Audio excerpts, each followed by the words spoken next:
I've never known a love that was easy.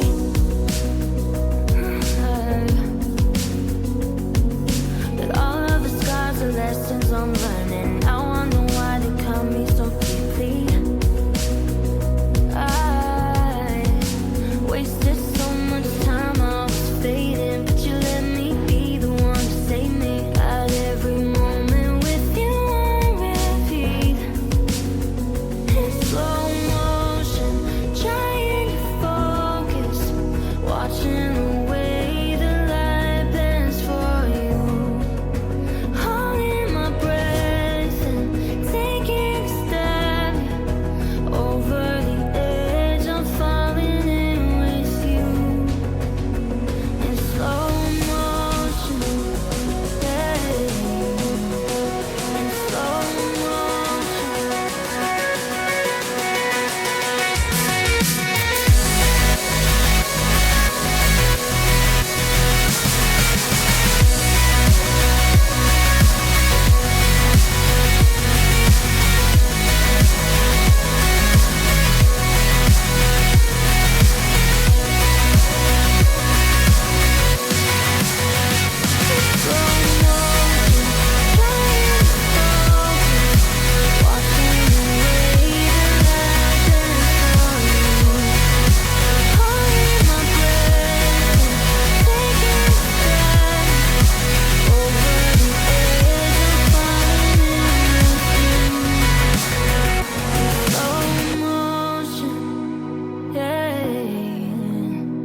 in slow motion.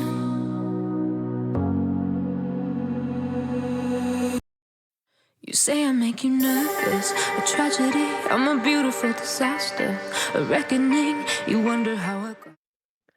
Ladies and gentlemen, do not adjust your screens, do not refresh your pages. We are here with the MultiVersus collaboration tournament powered by Cracked Media and Nitrate Night. We're going to bring you high-octane gameplay and chaotic matches. I am CJ Zephyr, and I am blessed to be joined by the beautiful Juice Wayne and the astounding It's Chicken of Nitrate Night. How are you guys doing today?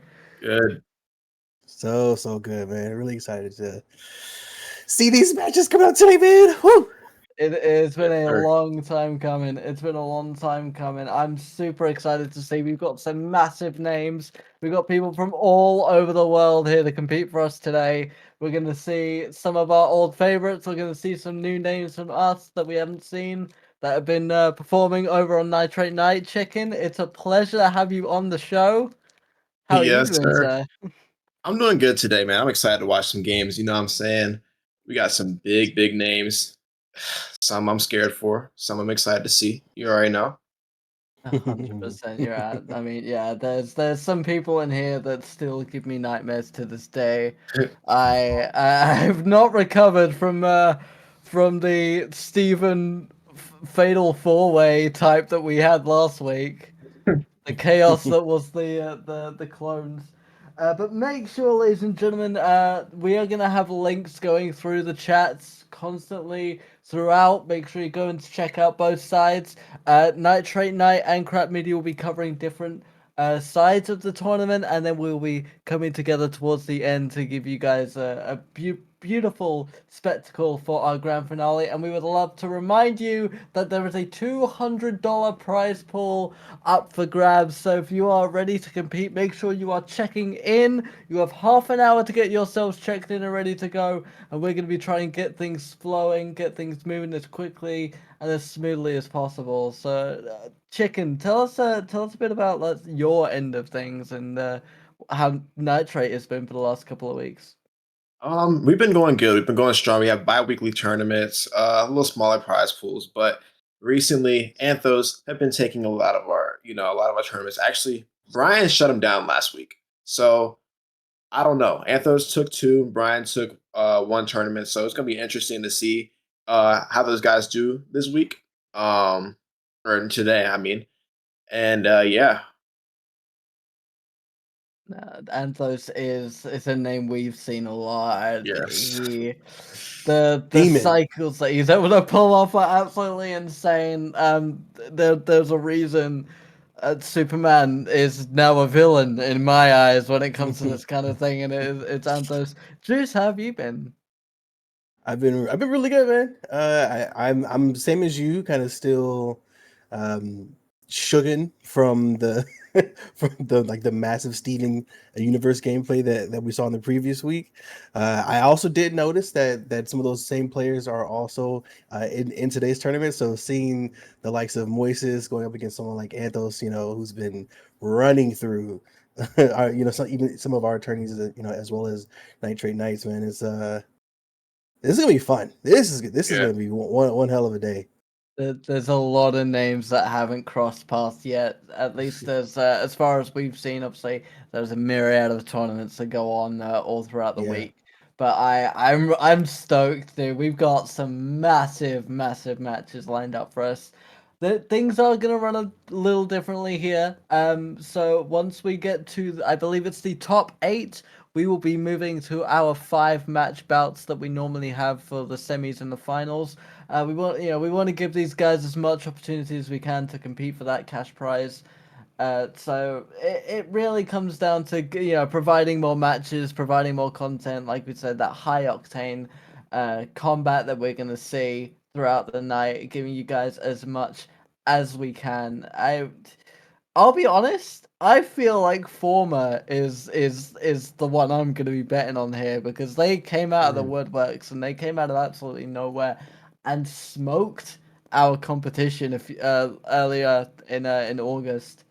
But I don't know, man. I don't know. It's Yeah. I don't I'm think you can definitely bet wrong keeping. here. Yeah, I'm gonna be keeping an eye out on obviously like the names of folks who have won our previous tournaments, right? So the former Mots, Anthos. I'm not sure if I saw Fat Pack here in the lineup, but I mean, of course, there's also like Shirogane. Have to keep an eye out for him. Carrie is going to be playing as well. There's some heavy hitters, man. Some real heavy hitters playing. So yeah, I can't wait.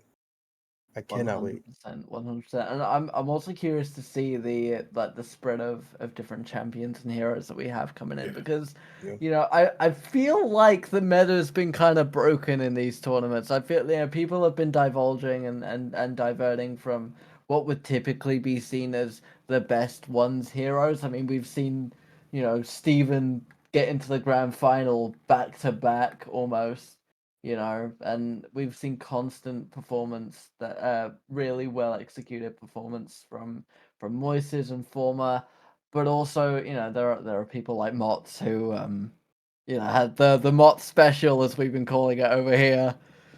So it's I'm really excited. And we also saw some Rhine last week. So yeah, Yeah. anything can happen, and I think if you're gonna pull something from your sleeves, it's to do it here because everything's to play for. Yeah, I think Yeah. Brian's gonna win this one. That's my prediction. I think he won our last one. He was very hot, like he was not stopping.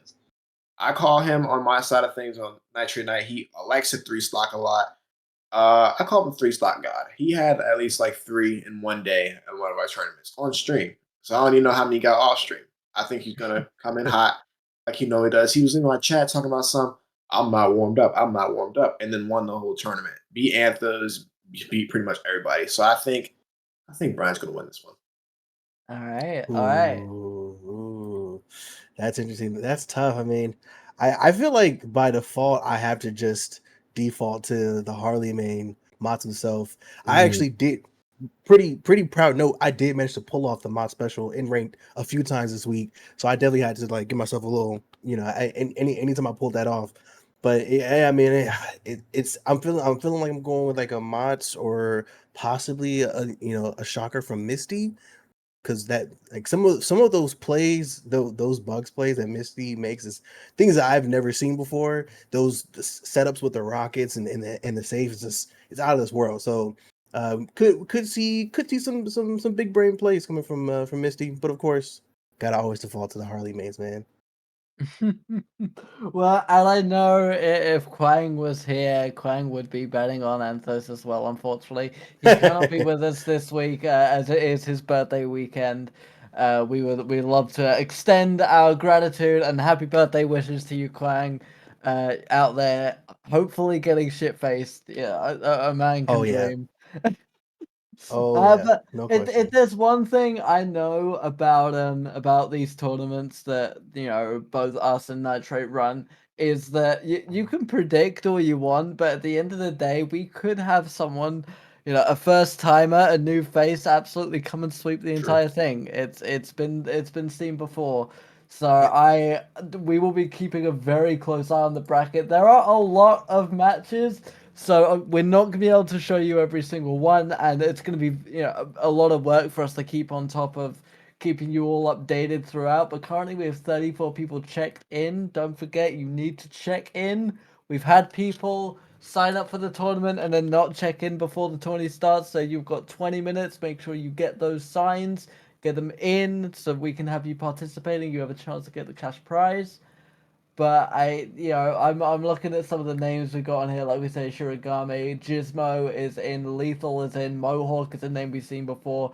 Bobo is in, who is sort of been getting better and better. Bobo is one that keeps climbing up that ladder every single time. Hmm. Carrie is in, Angels in, Mr. Colt. We see Brian there as well.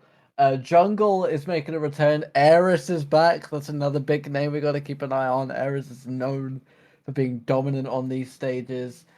Kal-El is back again. Dark Knight, welcome back as well. I mean, I feel like I'm just reading a list of MultiVersus celebrities. Like, we genuinely have some of the world's best and brightest coming in right now. It's absolutely insane. Yeah, I Yeah, won't lie man. to you. What you said earlier about Mott's winning this, I think he's my dark horse. He's nice. I like the Harley. I'm a Harley man myself, so Nice. I like to see the Harleys win. But he's gotten top three, but I don't know. I haven't seen him really win one of my tournaments yet, so I don't know how he does in that grand final stage. But he's one of my dark horses. I do see him making a strong run for a top four at least. Yeah. One of Harley's problems is running into armored characters because Harley doesn't True. have anything armor breaking. So it's all fun and games until Harley gets matched up against Superman. And they're like, oh shit, here we go. You got to pull something creative, Yeah. out of the bag and hope that you can win that matchup. And of course, Wonder Woman as well. Can't forget. Okay, can't forget Wonder Woman. Anytime I'm playing ranked and I get matched up against either one of those two, I'm like, all right, gotta lock in. Like I need to sit up. I gotta like lean forward, put my head into the monitor. Like you have to log in against those characters. So, yeah, it'll be fun to see. Absolutely. Obviously, Mott is the current reigning cracked media multiversus champion, having won last week against Moises.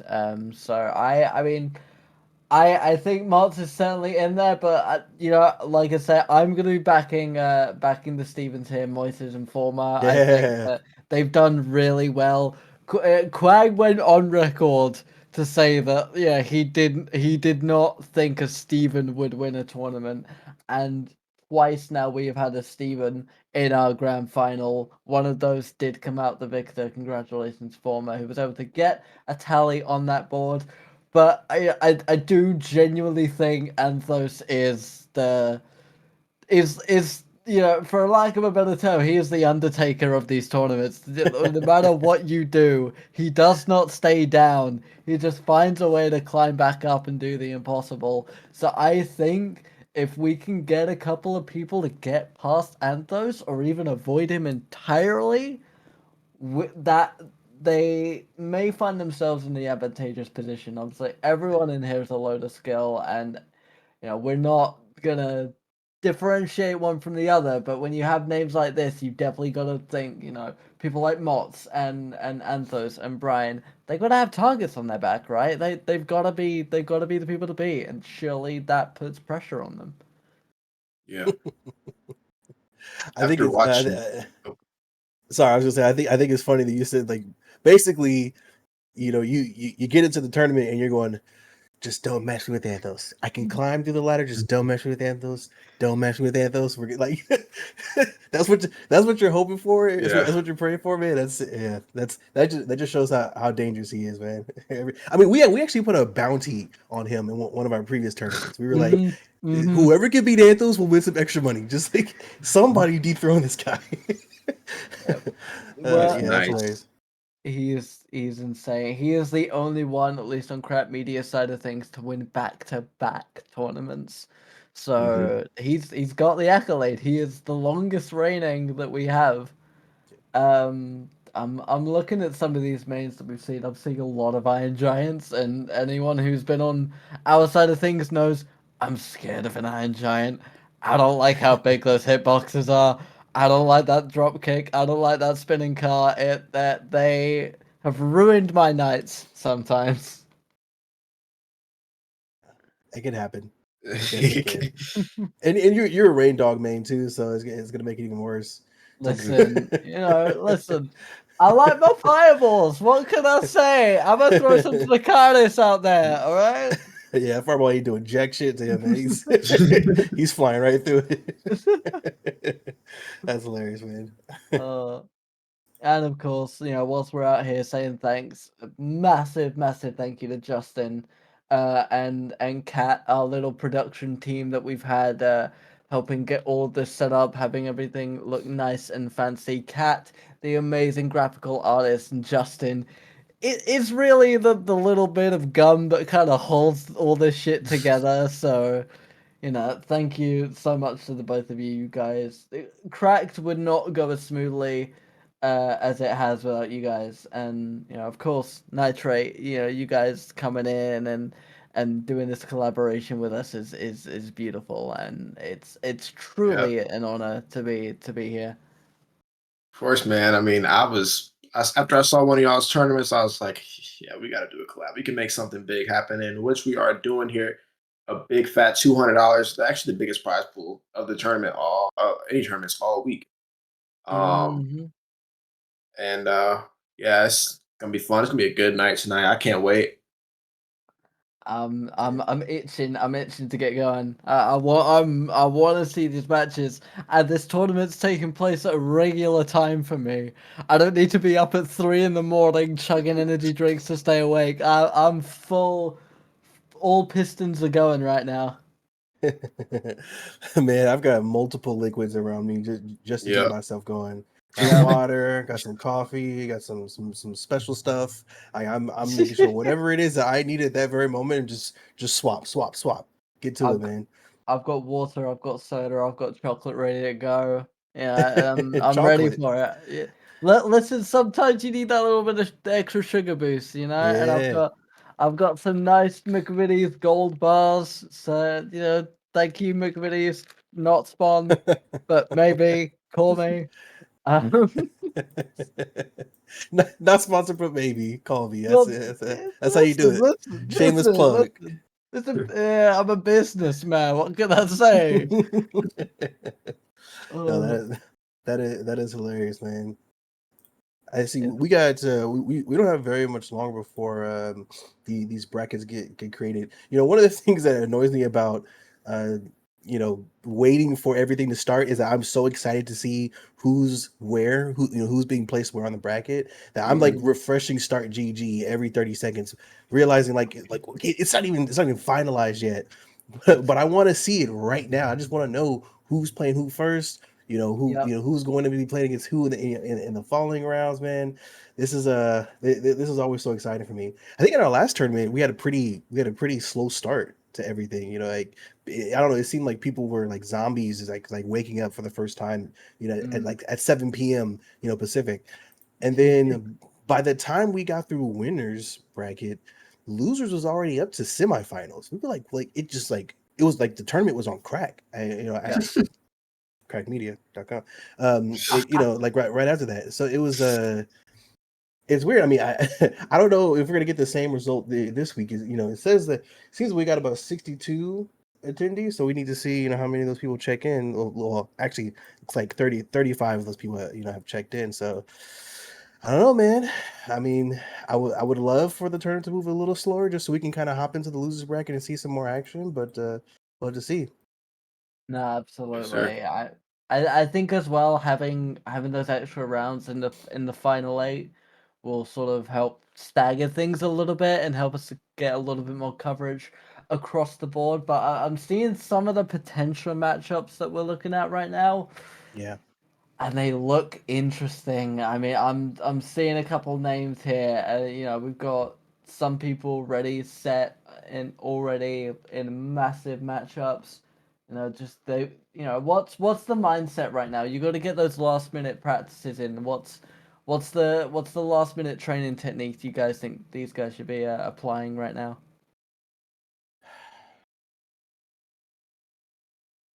You know, That's a good one. yeah. If it's me, I'm definitely in training, right? I'm whooping on Shaggy for sure. Because I just like whooping on Shaggy in general.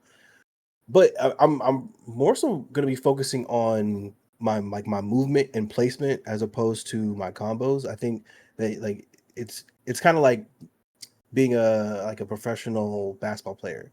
Like we already expect you to know how to do the basics, but like what helps you to stand out from other players in this game? What helps you stand out is your movement. It's where you place yourself, on the map at any given time.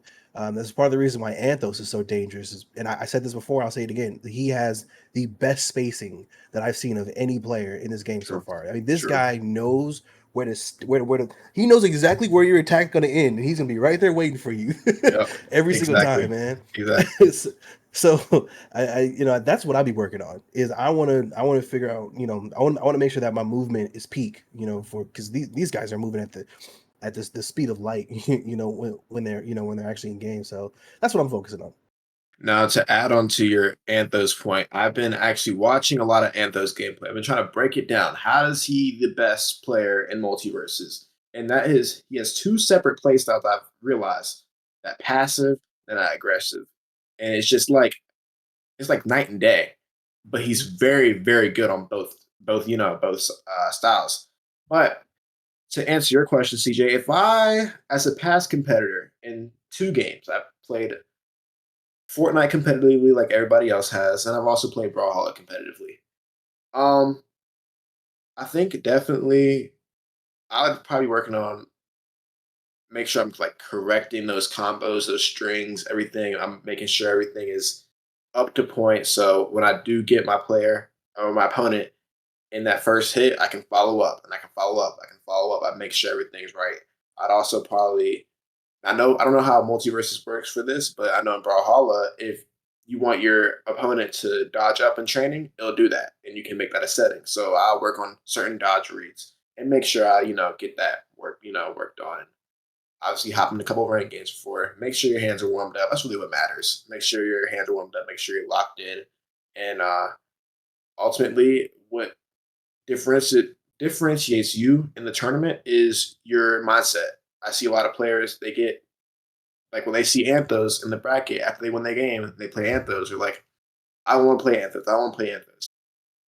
You can't have that mindset, because then you will lose. If you have that, I'm gonna beat Anthos mindset, then you're gonna beat Anthos, and that goes for anybody.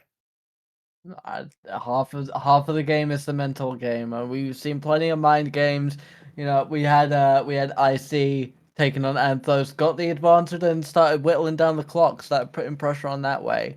There's a dozen different strategies you can apply. So I hope everyone at home's been taking notes because this is crunch time at this point.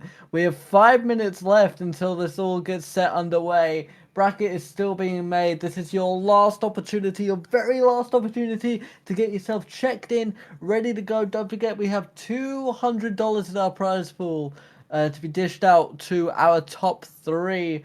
It's going to be one hell of a competition. Massive names coming in, ready to go. High octane energy. We can't really hype it up anymore, but we're going to keep this train going. Any final thoughts, any final words of advice for the competitors before we get underway as preparations are made? Icicle Burr, I see you in the chat. I don't know if I saw your name on the list of attendees. That's probably my final words. Is where are you at there, brother? We need to see you on this bracket as well. Come on, Icy. Mm-hmm.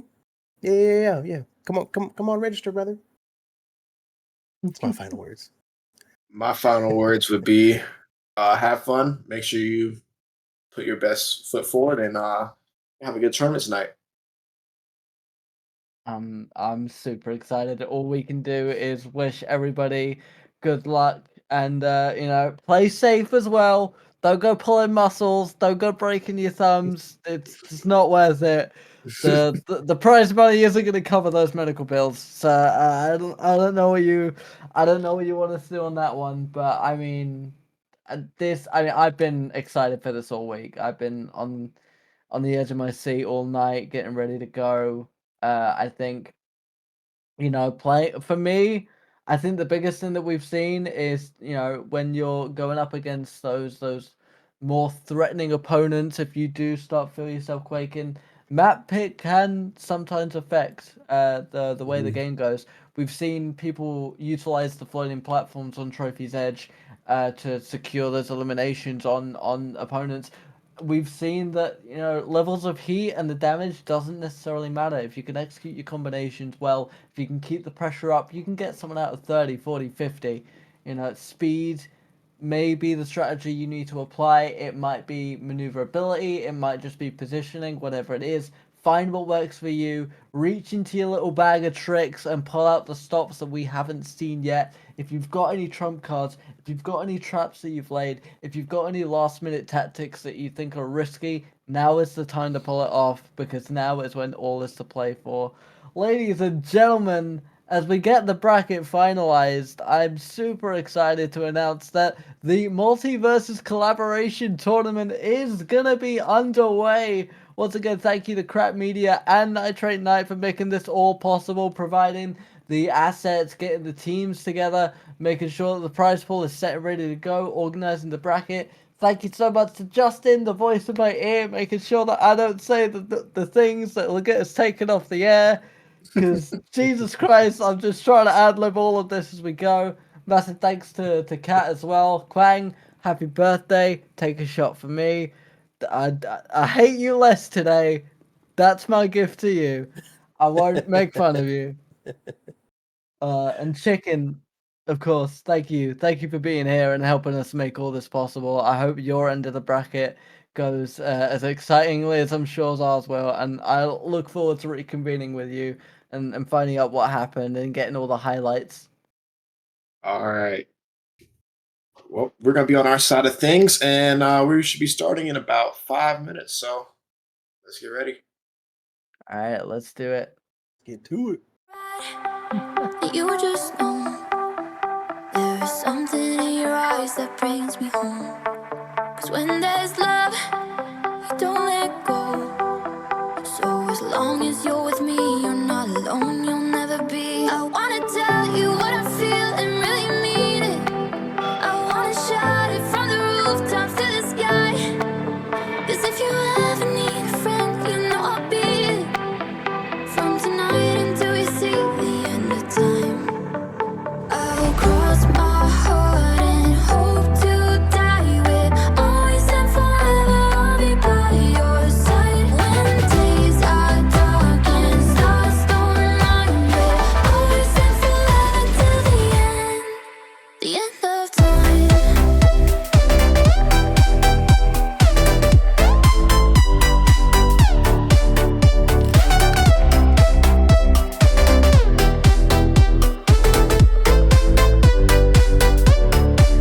When we look back and when we're old, we'll see your footprints next to mine along the road. And I don't know what the future holds, but as long as you're with me, you're not alone, you'll never be. I wanna tell you what I feel and really mean it. I wanna shout it from the rooftops to the sky. 'Cause if you ever need a friend, you know I'll be it. From tonight until we see the end of time, I'll cross my heart and hope to die with.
myself in all the things you do.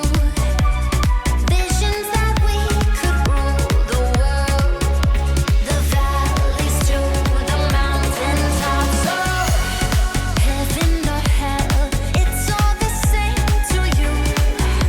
But promise me this will never die.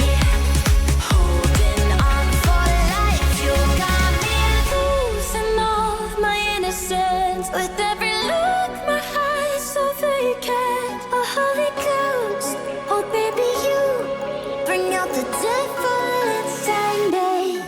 And when you sing your lucid lullaby, you take me straight to love with paradise.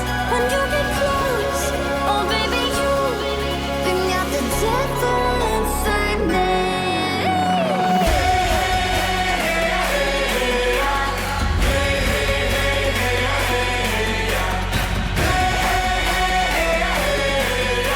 The devil inside me. The devil inside me.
I don't know what you want.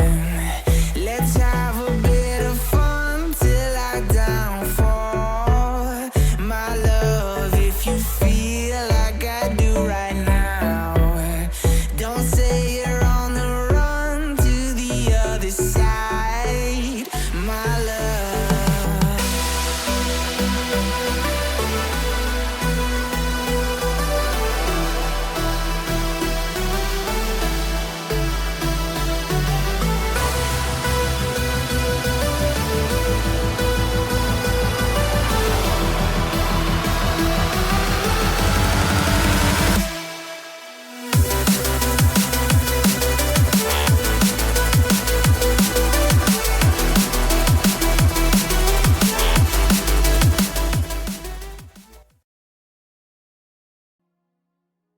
Ladies and Oh, gentlemen, yeah. buckle yourselves in, get your popcorn, get your drinks. It's time for the tournament to get underway. Let's do this, Juice. We got our first match lined up, ready to go. We're just going to get ourselves sliding in. We're going to have Bloom versus Whoa, it's Bobo. What are your thoughts on this? This is a solid match. We've seen both players on stream. I've seen both players in multiple tournaments. They hold it down. I mean, for this to be the first match that we're going to be watching, it's like let this kind of give you an idea of the trajectory for the rest of this tournament, right? Yeah, I'm excited for this, bro. Let's just get him in already. Get him in. You know, I'm pretty sure Bloom is a Bugs fan, if I'm not mistaken. But I am going to kind of keep a look to see if they choose to stick with their main or kind of go off the beaten path. As of right now, it looks like they are in the process of doing their tasks. So, what are your thoughts for this match? I mean, Bugs is always a very dangerous hero to go up against, but it does look like we're going to be getting a Morty for this. So what I'm seeing is a lot of projectile-based kit from the Morty, and I feel like Bugs probably using that safe as a sort of defensive method to try and create space, try and sort of close in the distance with the rocket, try and keep Morty moving, so it's harder for him to get a proper line on you, harder for him to get a decent aim, and the burrows I think are going to be the biggest play here. If you can pull those off, if you can execute them well, then you basically nullify half of Morty's kit. Yeah, I have been absolutely washed by Morty's in the past here, so that's it's always good. It's always good to see. It's always good to see these guys doing their thing here. As we get started here, it's like getting really aggressive on the Bucks play. You always see Bugs like just throw all of the utility at the beginning of the match, and I always wonder, is that like the smart play? But then again, I'm also not the Bugs man, so I'm probably not the best one to how to make that call. I feel like it's good to space out those abilities. As oh Jesus Christ, as Bloom got it mixed up there. Currently down 83 to 38. Saving himself with the rocket. Can't hit the nair. Morty's getting the up air, almost gets the first stock. Safe kind of saves him. What can Bloom do? Good read. Nair misses. Oh, be careful. Yeah, man, Morty's up air is so strong. And sometimes you can't really read that hitbox. So you don't know what's gonna happen. We just saw the first stock here. Well done by Bobo. Very well executed, and now it's just trying to get as much insurance as possible, using the ground shockwave very effectively to try and nullify that burrow there. Using the projectiles, not gonna land it this time, but the dodging is incredibly well executed, and that vertical prowess coming in once again. Bugs still unable to execute the elimination at this point. The bat is not gonna connect, and Morty once again keeping up the pressure. Able to use that rocket to avoid the projectile, and Morty now going to dodge the dropkick. It is back and forth. The elimination!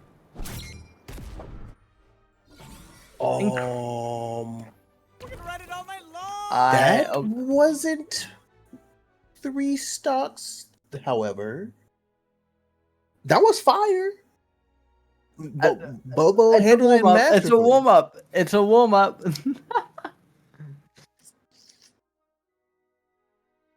Yeah, I mean, listen, Bloom. It looks like Bloom was the person who set up the match and did not set the right number of stocks. So that's gonna be a DQ for that first match. Where it's gonna have to go over to Bobo, and now we're just gonna move into game 2. We're just moving along at this point. I mean, that the first game, Bobo's spacing was phenomenal. I mean, he was able, not to mention, he was able to utilize his grenade really well. There's a moment where, as the rocket's coming on, Bobo decides to just take his grenade and just kind of boop it up perfectly to get on top of Bugs' rocket and create that good spacing. So very, very skillful play from Bobo there. Absolutely. Going back to Sky Arena for our second matchup now, and it does once again. Morty applying the pressure immediately. Bugs trying to use the burrows to his advantage, but Morty once again, the evasive techniques of Morty really coming out here. Able to get the connection with the safe is Bugs, and hit with the drop kick as well. But the safe is broken. Bugs able to dodge the sandwich projectile. But both now in very risky positions. A very well executed bat uppercut from the Bugs here. Another rocket to try and keep him from falling off of the stage. Once again though, Bobo's dodging is absolutely impeccable. And the vertical prowess of both of them very well executed by the Bugs, able to get that first elimination. Bloom now has the advantage on his side. Although, Bloom now having to play double time, needs to try and get that point, try and stay in the game as much as he can. Able to apply a little bit of pressure here, but Morty has that portal to get him back on stage. Yeah, Bloom is definitely turning it the hell up in game 2. I mean, there's always those games where you gotta maybe just get a little warm up in and make the proper adjustments. We're seeing that right now. I mean, Bloom is definitely moving faster. It definitely seems a little bit more agile. When he gets off stage, he looks very comfortable. Doesn't look like he's, anything's out of control at all. I mean, obviously, this is still anyone's match. But we're gonna have to see. Bobo's gonna have to pull something really, out of the hat there. I mean, you was able to get that stock up There it and get the is! second one as well. And we are now on even playing field, 13-0 as we go into the final stock of the game. 5 minutes now on the clock. Bugs trying to use those barrels to, close in the distance. Able to execute a dodge there to avoid the shockwave. But Morty as well able to avoid the safe. It is now broken open, not able to get the sandwich, and now both are dancing around the edge.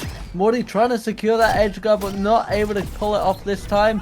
Bugs thrown into his own rocket, luckily able to avoid any kind of major damage from the projectiles here. Morty now desperately trying to keep up that pressure, trying to get that elimination as quickly as possible. Bugs still trying to stay alive. He needs to get this point if he wants to stay in the game. 100-48 though. Bobo definitely has the advantage. Absolutely. Bobo is doing what Bobo does. Great dodge from Bloom. I mean, that's game over if you don't avoid that here. This could be it. If he connects, no, Bloom not able to connect. Morty able to use the spaceship to get back on. Now that's game over right there. That was just about, man, listen, that the end right there was exactly what I was hoping to see and expecting to see. Bloom came back. Definitely stepped it up. Game 2, woke himself up. I don't know if maybe he had a good injection of G Fuel in between games 1 and 2. Both of them played some masterful MultiVersus, but in the end, Bobo was just able to kind of do what he needed to do to get those confirms off.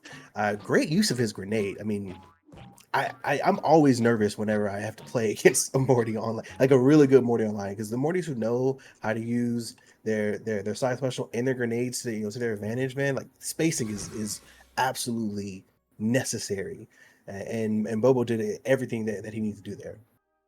That's absolutely right. Bobo, like we said in the pre-show, has come such a long way from the first initial tournaments. Been able to climb up these ladders more and more and more. Very well done to Bobo for pushing through. It's not over for Bloom yet, though. Don't forget, we do, as always, have our secondary bracket where people can come back in and try and earn a second shot at that grand prize of the $200 prize pool. But Bobo is going to move on to the next round of the tournament. Very, very well done to them. And we're going to get set up with our next matchup here. Is points are starting to go across the board. To give you guys a little bit of an update of what's going on. Disruption was beaten by Pantan. Pantan able to get a 2-1 victory on that. Brian, Nitrate's favorite to win, was able to win in a 2-1 victory against Just Better Than You.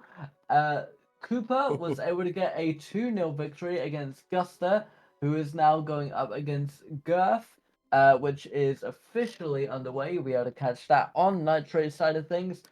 Cal L is a point down against CERN currently. Davis has been knocked out, and so Ticket is moving right on along. Mohawk is currently going up against Horn, I'm going to say, because I'm not sure how to pronounce that. Minty Hippo was able to beat Potas and move on to the next round in a 2-0 victory. Anthos currently going up against Hawley, so good luck to them for that one. Carrie is 1 point up on Flacco, and I believe that it's Micken. Is 1-1 against Mackin. Apologies. Is 1-1 with Angel going into their third and final round of their first matchup. The winner of that will be going up against Kilolo. And it does look like it's going to be Mackin on this one. Mm-hmm. Yeah, Mackin is a friend of Crack Media. I've played against him personally and got absolutely washed in the past. So shout out to Mackin. Hopefully, he can make some progress through this winners bracket. Best of luck to him. Now, something that I'm so excited to see here is the next match we're gonna have up on stream is going to be Misty versus Virgo. You guys heard me bring up Misty's name earlier. Bugs main won a previous tournament, with Crack Media, and is absolutely insane on the Bug setups. So this is something that I'm pretty excited to see. I've never actually seen Virgo play before, so I'm curious to know what the matchup is going to be there. Now, Going forward here, actually, let me just pull up the bracket one time. Something else that we want to make sure we also mention as well is in the chat, if you hit !collab, you will see the link to the other channel, which is twitch.tv/official Nitrate Night. They're also going to be having matches on their stream as well. Happening at the same time. You should be seeing Girthquake TTV versus Cooper there. So if you want to have both streams up, just to see, what's going on, you'll be able to get double the action for the tournament. And who doesn't like double the action? I mean, come on, no complaints here. Double the action, double the drama. You know what they say. You know what I mean? Double the matches to watch. I mean, that's one of the things I always enjoy. I watch a lot of online tournaments. I mean, for the most part, I've always been an FPS like Call of Duty guy, and there's nothing I love more than seeing a Call of Duty COD major, and they've got the A stream, the B stream, the C stream. I'm just going in between, like who's playing, and it's always good to be able to kind of keep the action going and just see what other players are doing. I personally feel like I've gotten better as a MultiVersus player since watching and casting these tournaments, seeing how other players move along the map, the combos that they set up. I even said earlier I was able to hit the mod special a few times this week on ranked, and it's because of watching how he does what he does. So this has been a treat. It's more than just high octane gameplay. It's also the ability to kind of soak up that knowledge and hopefully apply it for yourself. I mean, that's what it comes down to at the end of the day is, taking what you see and trying to apply it to your own knowledge and your own execution of techniques. We have some of the highest ranking players in these tournaments, so there is no better place to learn than on Crap Media or Nitrate Night every single week. And our next matchup, as we live and breathe, is going to be one of our former champions in Misty going up against Virgo. Looks like it's going to be, I believe that's a Bugs going up against Voorhees, but the skins are always really hard for me to tell. I'm not used to all of the skins. But that is good. That is really interesting because we have a very versatile kit against sort of more of a slugger character in Voorhees. Yeah, this is like I said before, Jason is one of those characters who, if he gets you off stage, you're gonna have one hell of a time getting back on. The thing about Bugs though is because Bugs can float off stage, he can really slow down the pace. So you knock a Bugs up, he can just sit there and say, rather than just trying to fly back on stage, I'm just gonna float. I'm gonna float, and I'm gonna make this a really awkward engagement and try to see what I can do to get back on. And then of course Bugs is really good at keeping you off stage. So we're gonna have to see how this matchup works. No, you're absolutely right, Jason. Able to execute the rage on that one, but it's not going to matter. An immediate execution from the Bugs. Able to get a stock up on Jason right away. That is incredible execution from Misty, our former champion. Virgo now on the back foot, desperately trying to get the momentum back, but Misty not allowing them any inch of ground. Already got them back up to 90, getting them very close to kill range, and executed a second time. 2 stocks up immediately, only 34 damage taken from Misty. Incredible execution on the safe. What the hell is going on? This man is a family. You can't do this to people, Misty. Relax, brother, relax. The first point is already taken. So 60 seconds? If that. Listen, dude. So you're gonna have to fight me if you do me like this. Put the controllers down, bro. It's not a game anymore. Put the controllers down. We said we wanted a lot of high octane matches. That's not what I was expecting. We may be done by dinner time. Oh, wow. Yeah, dude. That was game one. Okay. We in whenever you're going into game 2, you always have to tell yourself, listen, there are some adjustments I'm gonna have to make sure I don't get caught by whatever the hell it was that knocked me sideways. Misty's use of the neutral air into into the bomb, into the rocket, is next level. Okay. And the dodge reads on top of that too, right? Knowing that Jason was going to try to dodge back on stage, Misty would just dodge with him, continued in there, hit you with the rocket, then followed up with an up tilt. See you later. So I don't know. Maybe as Jason, you start to dodge off stage, or whatever it is you got to do, brother. Figure it out. I mean, that's tough, man. No, absolutely. You've nailed it on the head there. We're going to trophy to edge for our second matchup. Virgo on the back foot here. The floating platforms may provide them a little bit of comfort as they are able to get the initial opening on Bugs now. But it looks like Misty is going to desperately try and get those combos off, try and get momentum back on their side. Virgo trying to position themselves as best they can. Bugs looking for that elimination again, right in the corner. Jason is able to get out of it though, not able to escape it the second time. Bugs securing the first execution there. A stock up at what looks to be 42. Jason looked for the execution as well, but not able to pull it off this time. 1 stock to 0. Yeah, I mean that the way that Misty controls air off map is absolutely nuts. I mean, what Misty does in the air is what Anthos does on the ground.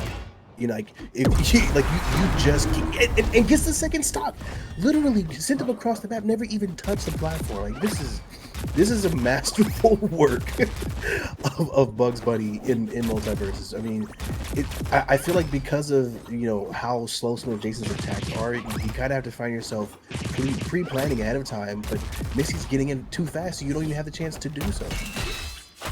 No, I mean, Misty is an incredibly versatile fighter, but it's got to be said, Virgo is doing incredibly well, able to get the stock back on Bugs. Now 2-1, Virgo executing a beautiful elimination there. It just goes to show it doesn't really matter where you're at, it just matters how you execute. Misty able to get the final point there. An incredible showing from Virgo. Absolutely nothing to be ashamed of. Incredibly well done. But that is going to be 2-0 to Misty this time. And Virgo is going to go down to our secondary bracket for another chance to win. Very well done to both competitors. What do you make of that, Juice? I mean, there's got to be something. Yeah. So at the end, if you notice when Misty started the jab combo with Bugs, Jason decided to dodge off stage or towards off stage as opposed to on stage, because in game 1 that was what was getting Jason mixed up, is he kept dodging in on stage. Towards the end, he was able to make that space because he dodged away from the stage. He just couldn't, after getting that reset, he couldn't find a way to capitalize. So he started to recognize what Misty was doing to kind of get him caught up in that blender. But again, I mean, Jason's attacks are so slow. You're getting while Misty is literally just running up on you with the Joey Daddies, giving you the 1-2 punch. So it's a tough matchup. Bigger characters with bigger hitboxes is literally lunch food for Bugs because of that neutral air. Neutral air, just if your hitbox is too big, you just put the controller down. You know what I mean? So shout out to Misty for for that dub. But Virgo, it's not over. You're gonna go in the losers bracket. You still have opportunity to make another run down there. Jason is a character that's not necessarily like super high in the meta, but if you know how to use him properly, you can definitely you can run some shit. So I'm curious to see how Virgo adjusts to that, and we'll keep an eye on the bracket as well. Absolutely. I mean, we saw some very beautiful moments from Virgo there, proving that Jason does have survivability. I was able to get that stock on Misty, and even getting Misty in a position where they're to play a little safer is nothing to be ashamed of. I was incredibly impressed by Virgo there. I really hope we see more of them. I've got complete faith that they can make it through. the lower bracket, but we are gonna have to move on, unfortunately, to our next matchup. To give you guys a little bit of an update, Horn was able to beat Mohawk in a 2-0 victory and is currently going up against Tickle right now. Anthos was able to beat Paulie in a 2-0 victory and is currently going up against Minty Hippo, in which they are a point up. Everyone wants to keep their eyes on that. Kal-El was able to win their match against Surdy and is currently going to be going up in a match against Oog the Legend. You're going to be able to see that on Nitrate Night, so make sure you go over there. Links are going to be cycling through the chat, so make sure you go see that point of view. But we are going to be moving on to our next matchup, which is going to be Tosti versus Panten. Yeah, so I've actually seen Pat and Jen before in a previous tournament. I can't remember who their main was. I want to say it was Shaggy, but pretty solid player. Pretty solid movement as well. I've never seen Costi play, so this would be an interesting, kind of first time experience. This is it seems as if I don't know if the tasks just aren't updating for me, or maybe you are able to see it on your end. But for both the matches that we streamed, I wasn't able to see any of the tasks to know who's who they're picking here. So looks like there's gonna be Batman on one end, and then we're gonna have to see who the other player is going to be in just a second. Come on, baby. Refresh for a young brother. Yeah, we'll have to The joys see. of this. Yeah, Star GG usually works pretty fine. I mean, again, maybe it's probably just on my end, but it is helpful to kind of see whenever they're doing their tasks, what they're selecting, so you kind of get in like the right frame of mind of what to expect, who could have the advantage, vice versa. You've absolutely nailed it there. Now, on the other stream here, it looks like Coop was able to take was able to take game 2 against Girthquake. So Harley Shaggy matchup again! Exclamation mark collab in the chat if you want to kind of keep that stream open on the side. There's going to be action going on both streams, so that way you don't just always have to look at my lovely frame. You know what I mean? You can go watch another match too if you like. I won't be offended at all. And to give you guys one more little update, it looks like Keelio was able to beat its iMacken, correct? I'm saying that right? Yep, Mackin. Yep, there we go. So Macken has been beaten in a 2-0 victory. Kilo will be moving on to the next round. Carry and Flacoco are still underway. That is 1 point apiece, but that match will be wrapping up imminently. But we have our next matchup ready to go. This looks like an interesting. This looks like an interesting match. Interesting. Harley versus the Bat. One thing I love about Harley's kit is that, for those who don't notice, her bomb is actually a Batman doll. That's why it's called the Bat Bomb. I mean, this is probably like one of her best, like the best parts of her kit as far as creating combos, getting people knocked in the air, just even spacing for that matter. But of course, Batman also has some tools in his tool belt to kind of do the exact same thing. So this would be an interesting matchup for sure. Two very good combo players. Absolutely. It looks like I believe we have a slight lag issue on our end. Hold on. I don't know what we're looking at right now. Alright, we're gonna try and get this sorted out for you. Obviously, we have a lot of players right now all going at the same time. Yeah, it could. This could also be kind of similar to what happened last week. Where sometimes what'll happen is like the spectator screen might crash, but the game is still going on. So it's very likely that by the time that we come back, we'll see who's up 1-0 and be able to continue the match. We will try and keep you guys up to date on that. This is a pretty even matchup. I mean, Batman and I know that many people might say, oh, it's an even win or easy win for Batman, but both Harley and Batman are good at keeping you in the air and making your life a living hell. They both have great ground combos. I would say Batman has a slight advantage in the utility area, but that's a slight advantage. It's not a big one at all. So I am excited to get into this match and see what these two guys can do. I'm very curious. It's honestly kind of rare that we see a Batman, at least on our side of things. So I'm really curious to see how that kit fares against some of the competitors we have. But like we said, Harley has proven to be an incredibly daunting opponent for a lot of the people in these matchups. I think it could go either way, but my bet would be leaning towards the Harley here. Yeah, you're right. We have not seen Batman in, well, at least on stream, we haven't seen Batman in some time. I'm pretty sure there are Batman players, that have been in our tournaments as of recent, but we haven't seen Batman specifically on stream.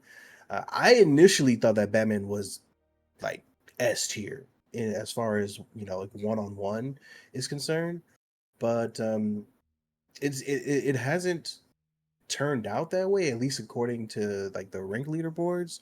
I don't think there are many Batman players at all. And then of course a lot of the guys at the top say that Arya is just top tier. If you're playing her, it's pretty much unfair. So yeah, let's get in the game. Let me know what happened. Tell them to run it back. Whatever it is that we have to do. I want to see here. Oh, actually, it looks like for game one, Costy took the dub. So if that's the case, we'll be getting into game two with Paddington. Yep, that is confirmed. Yep. So we'll be getting into game two to see, how Paddington is able to adjust. Maybe make that or take that to a game three.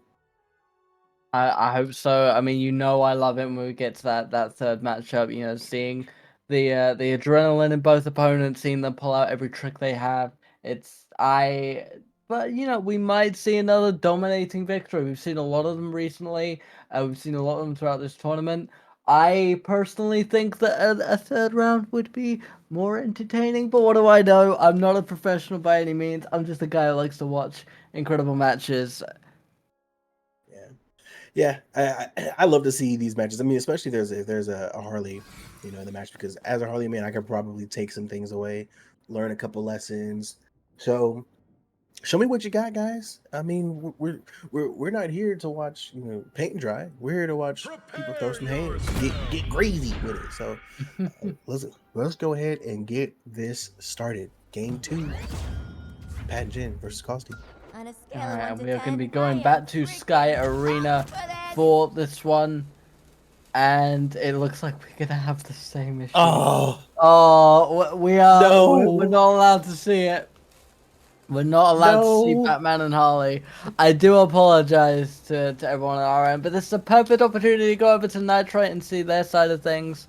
We will keep you guys up to date with how this matchup went as soon as we get the information on it. Yeah, it looks like the match over on Nitrate Night just finished as well. We've got Chicken and Senpai Jello doing the casting over there. So come over here and let us know what you think. What you think about those guys? This is like something that everyone is very passionate about. We love being able to watch these games, cast these games, and kind of deliver that experience to everyone. And I can't say much for Chicken, but I know Senpai Jello's been in the FGC for a very long time. So yeah, and there's kind of a part of me that wants to kind of peep in on the stream and listen to see what's going on. But of course, we have a job to do. We're right No, here, locked in. I'm looking at absolutely, you, CJ. absolutely. Locked in. I'm here ready to go. I want to see more matches. You know me. I'm ready to get this, to analyze this stuff as best I can at a moment's notice. Yeah. But whilst we wait to see the results of what's currently going on, we will have a look at some of the other results across the board. It does look like Misty was able to beat Wowo It's Bobo in a 2-0 matchup, and then we'll move on to the next round. Flacoco was able to beat Carrie in a 2-1 matchup, and they will be going on the base Kilo right now. They are getting that underway and ready to go. Looks like Mr. Daring is going to go up against Falsey, and their matchup is currently underway. Anthos was able to beat Minty Hippo in a 2-0 matchup as well. We're going to be going on to Falsey right now, it looks like, actually going up against Mr. Daring. And it looks like another Batman, and it looks like a Gizmo. Ooh, this is gonna be interesting. A lot of good Gizmo players out there who really know what they're doing. And I mean, the combo potential for Gizmo is absolutely insane if you lock in. So I want to get this thing started, man. I'm trying to see what's going on. I don't think I've ever seen Darling before, or is that Darling or Daring? My eyes I are not believe working it's right now. Daring. Yeah, it's Daring. Yeah, I don't know why I said Darling. Excuse me, Darling. I can't say I've ever seen Daring before, but I have seen Falsey play before. So this is yeah, this is gonna be exciting. We've seen a lot of very dominant Gremlin plays. Falsey, in particular, has done incredibly well in some of our tournaments in the past. Going on to Trophy's Edge for this matchup, I am incredibly hyped to see the execution here. Honestly, I feel like if Gizmo can make use of those floating platforms, I think we could see some very early eliminations. But I don't know Batman very well, so I'm not going to judge the kit. We immediately see the Hot Wheels car coming into play. Batman able to avoid it just about. The Batarang is not able to connect. Both of these heroes have incredibly volatile projectile movesets. It does look like Batman's going to use the smoke bomb to try and control the edge, but Gizmo is able to get away. Batman on 49 up to 51 with Gizmo setting up a load of music notes, only on 21 currently. The grappling hook not able to close in that space as we would hope. The Hot Wheels car coming in once again. Once again, Batman able to avoid it. He knows how to handle a car better than most. Able now to get the ledge guard in and get a nice little bit of damage off, but still Gizmo looks like he has the advantage on this one. Yeah, I mean, Batman does have the Batman so he does know what he's doing there, and he does get the first stop as well. Listen, Batman doesn't necessarily, in my opinion, struggle too much against Gizmo because a lot of his attacks do have they have pretty good reach on the ground. Many characters struggle because their attacks are kind of focused on like your upper torso, and Gizmo just gets right below that. So I definitely think with some good spacing and good use of that grapple. Oh my God, Derek is doing a good job, but he does take stock as well. Listen, Gizmo's combo potential is insane, and just using the music notes for his advantage. Popcorn, can he use the popcorn? Nope, doesn't use it. Popcorn, light it on fire. Do it, light it on fire. Oh, there it is. You love to see it. It's so funny, how Gizmo is able to kind of chain the popcorn into the music notes. And of course, Daring doesn't really want to get too involved in that engagement, man. You get inside, you can get mixed up pretty well. Dodges the Hot Wheels, trying his best to get inside, but yeah, the neutral air from Gizmo is so strong, so strong. Yep, that bow and arrow is lethal, able to create a lot of space with it, dealing damage from afar. Gizmo is just really good at absolutely polluting the stage, but Batman able to get that second stock now. 84-0 as he just needs to secure one more to get his first point on the board. Able to get rid of the Hot Wheels. Gizmo now once again looks like he's going to try and set up as many projectiles as he can, pollute the stage, just try and get as much chip damage in as possible. But Batman, although he's getting into that kill range, he's able to do a lot of damage to Gizmo now, sending him up on 61. Gizmo now creating the space. Batman able to dodge through an absolute tsunami of projectiles and junk as Gizmo now playing the defensive game, desperately trying to create that space, able to get the Hot Wheels off and get the elimination with it 67-0 as we go into the final stock. 4 minutes on the clock. Batman now desperately trying to get that execution in that floating platform's in a very good position for him. Daring was doing a fantastic job of just kind of chipping away at Falsey. knowing that there are some moves you just can't get in on. He's like, you know what, I'm just gonna try to get in, get a couple hits, hope that I get lucky. And it's actually doing a much better job than I expected. Also good use of the Batarang as well. This is actually like really impressive to me. Good Sair. At this point, you do have the ability to keep him off if you can. Oh, misses the up special. Trying to keep that good spacing. Watch the Hot Wheels. Don't get hit by the Hot Wheels. It's gonna blow up. Be careful, brother. That really hurts. Okay, able to get back on stage, but again, Gizmo has the ability to use those combos to keep you up in the air. Not a lot of use of the actually the air combos from Falsey, but is able to hit with a leg lock there. And there it is. Darren gets the off stage with Batman. Again, the chip damage. He's not necessarily doing what we see a lot of Batmans do, which is kind of get inside and just juggle the hell out of you. Just chipping away, little by little. This hit, that hit. Get a little Batarang, catch you, start a little combo. Not trying to do a whole lot, and he's doing a very good job of keeping that spacing and gets the game. Very nice job. Very well executed. An incredibly close game as well. What looked like 113 to 130. It looks like Falsey is going to do the switch up, and we're going to see the Joker play, speccing into his long range card ability. So again, it's going to be projectile against projectile. So, you know, what do you think the mindset is behind the switch? This is interesting. I mean, I personally don't feel like Gizmo was a bad choice. But Joker does have some pretty good potential. I mean, spacing as well. One of the best jabs in the game. I mean, yeah, they nerfed it, but it's still really good. It seems here that Falsey's decision is just to kind of do it as best it can to get Batman off stage and just hold him off stage. But Batman's a very flexible character, and it can kind of mix it up. So interesting to see how this works out. Right, Joker here able to get quite a lot of early damage off, making good use of those cards, but incredibly well timed Batarang. Manipulating Joker's position now, trying to even up that damage a little bit. 82 up to 90, up to 102 to 68. Joker definitely has the advantage here. Batman not able to land the grappling hook, but the uppercut able to be executed from the Joker. Now the smoke bomb coming into play. Joker able to get that initial elimination, but in kill range, this could very easily be cleaned up by Daring here. Yeah, that side air special was so strong. I mean, it had to get nerfed because of how far you could just travel with it, and it still just hits so hard, man. It seems to me that, I mean, Batman should have hit the first stop there, yeah, and he does. So okay, at this point, any person's game, nothing really to panic about for the most part. Card misses, side air special misses, Sair connects, misses the uppercut. Crowbar, nope.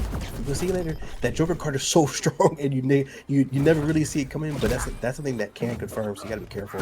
You got 1 second before you blow up here, Joker. Be careful. Yeah. Luckily, low health, so we're not gonna find ourselves off stage just yet. Sair connects, up special, misses. The dash attack connects though. Trying to keep him off stage. Nope, not on the rocket. See you later. Ooh, Joker card misses. Oh, but he does catch the explosion though. Can't get that combo confirm on Batman.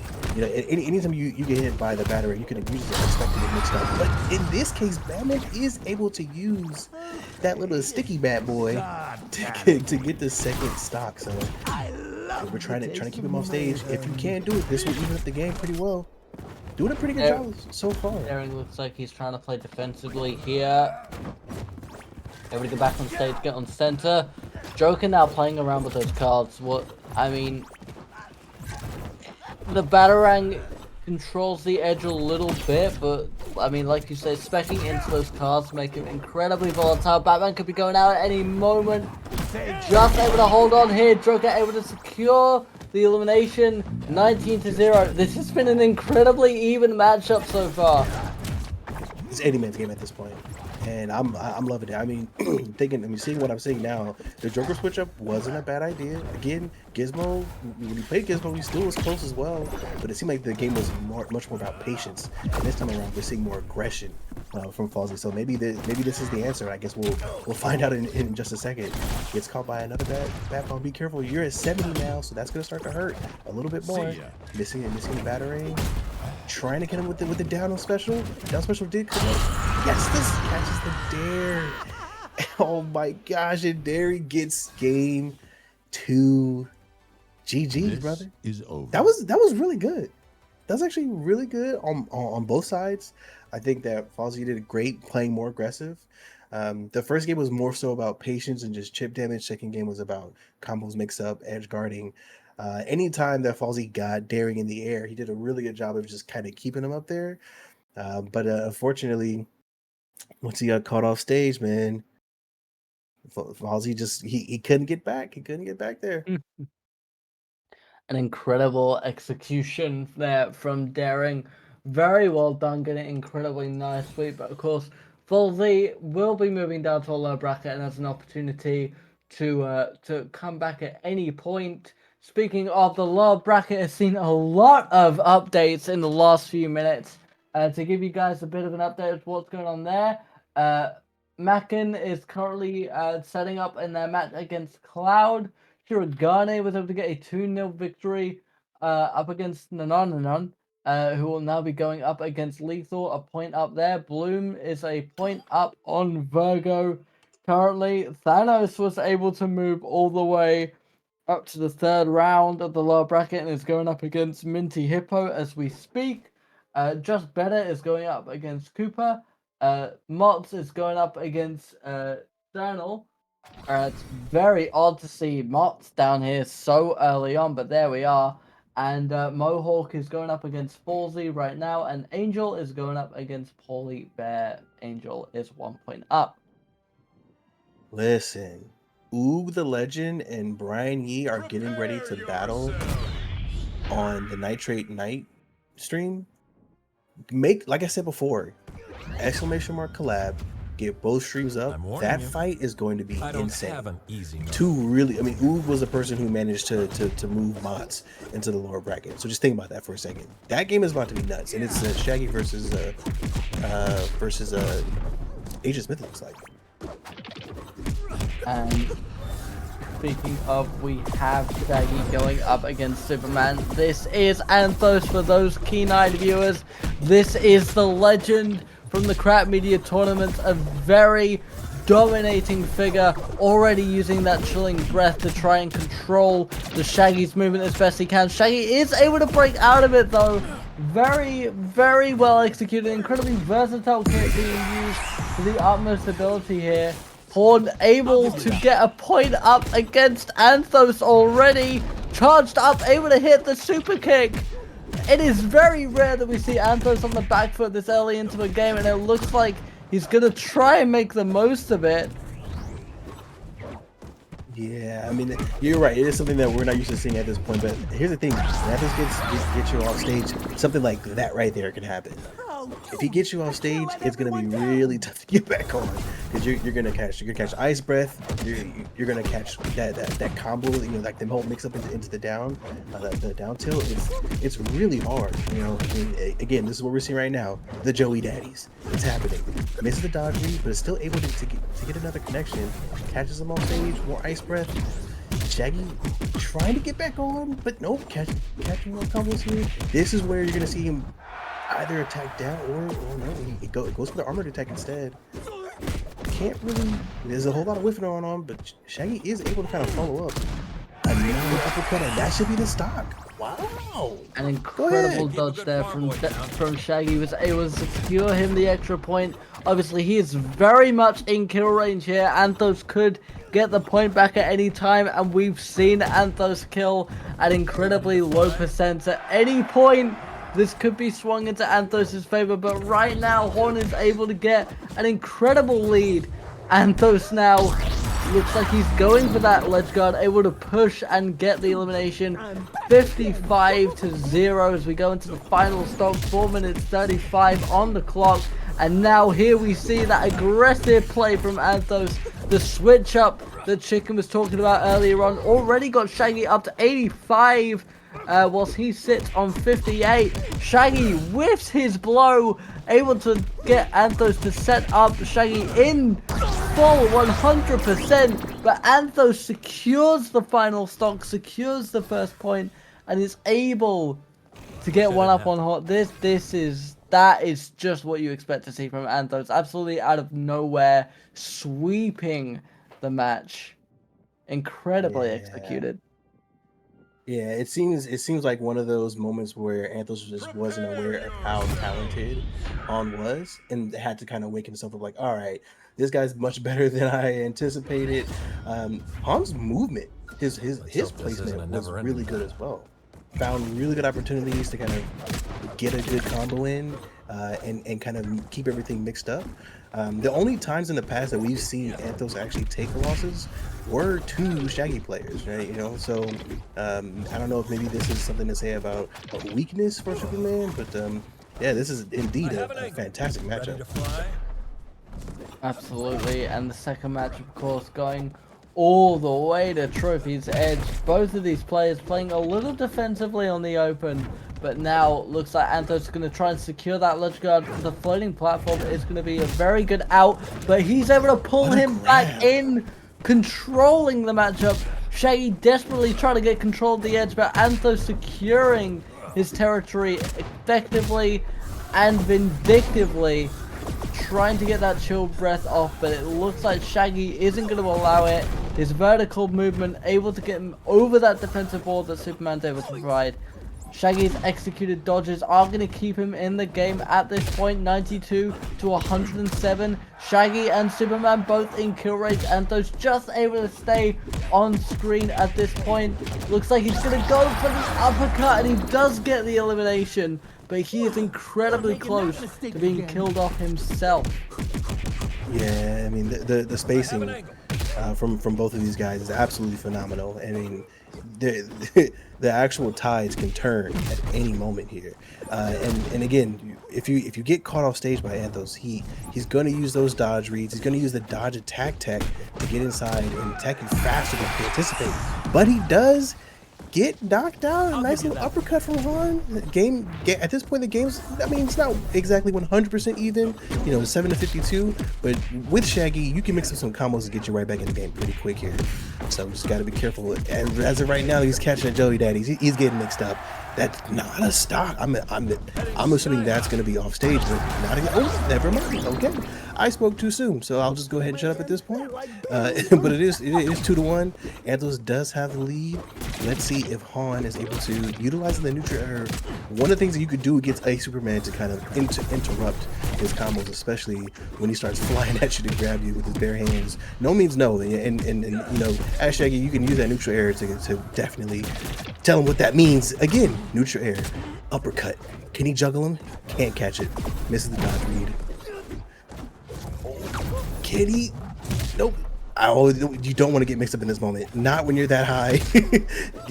Not when you're that high against Anthos. But the edge guard here, this is where Anthos is dangerous. The edge guard, this is not what you want to happen. Yep, that's it. That is it. Anthos, just doing exactly what we expect you to do. Doing my job. But shout out to Han. Like, actually really impressed by how he spaced with Shaggy. I am curious to see, you know, his progress going through the losers bracket. I think we can expect he's not going to be going out so easily. No, absolutely. Han, yeah, technically very, very sound, technically executed all of his decisions very, very well. I think at that point it just came down to you know, as Chicken was saying earlier, Anthos flipping that switch onto the aggressive mindset, and all of a sudden just absolutely dominating the field, controlling the positioning, controlling the edges of the map, able to use grabs effectively to switch everything into his own momentum. It's what we expect from Anthos, and the fact that, you know, Han was able to break off and steal as much momentum as he did, it shows a very well adapted player sort of reaching into that bag of tricks, reaching into his repertoire and trying to adapt to the situation.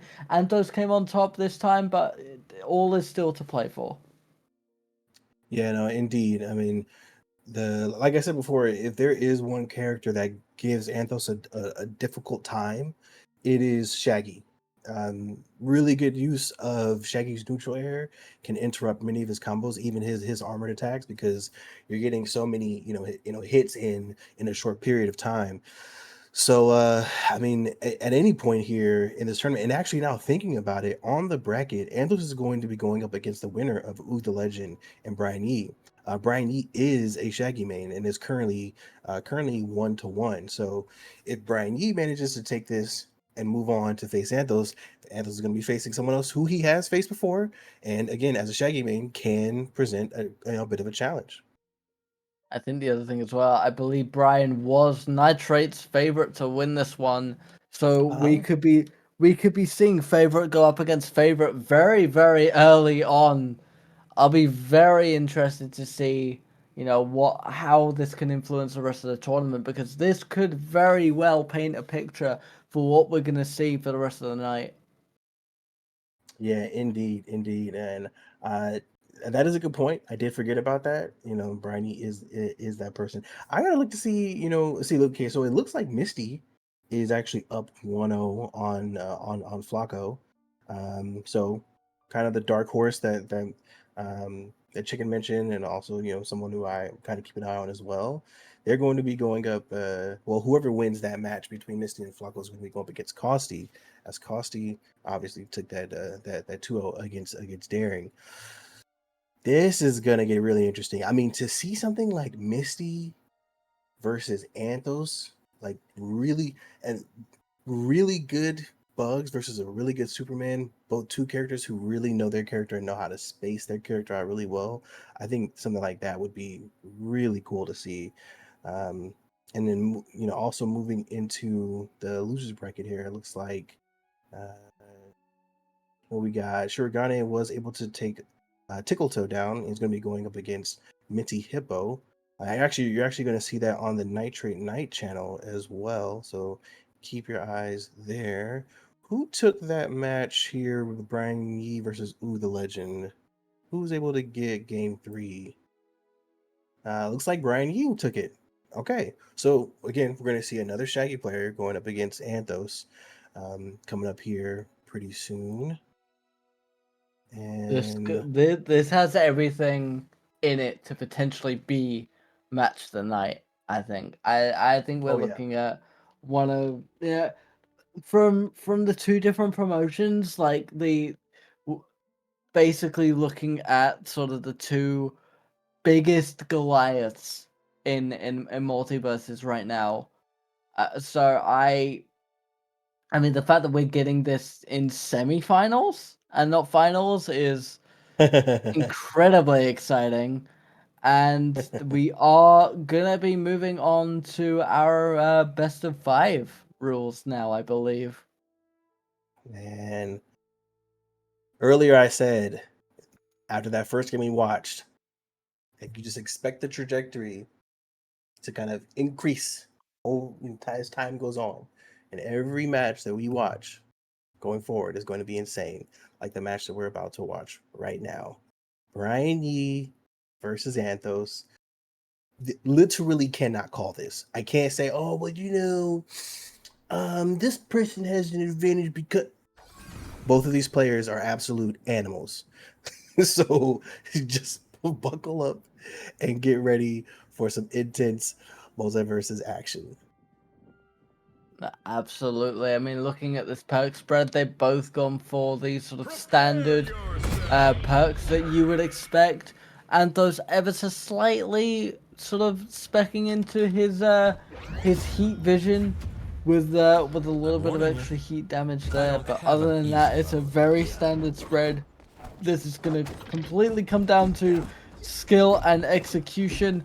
Both sort of able to dance around each other initially. Shaggy does land that first hit, and those answers back with a very heavy uppercut. We see that heat vision that we were talking about earlier.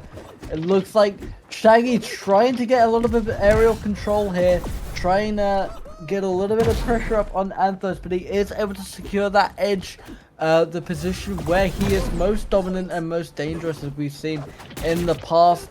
both playing around that floating platform there. Neither really making use of it at this time, but I think it could definitely help Shaggy get that aerial control that he's looking for. Once again with the bicycle kicks, again and again, looking for that elimination, but not able to land it this time. And now Anthos going to try and answer back.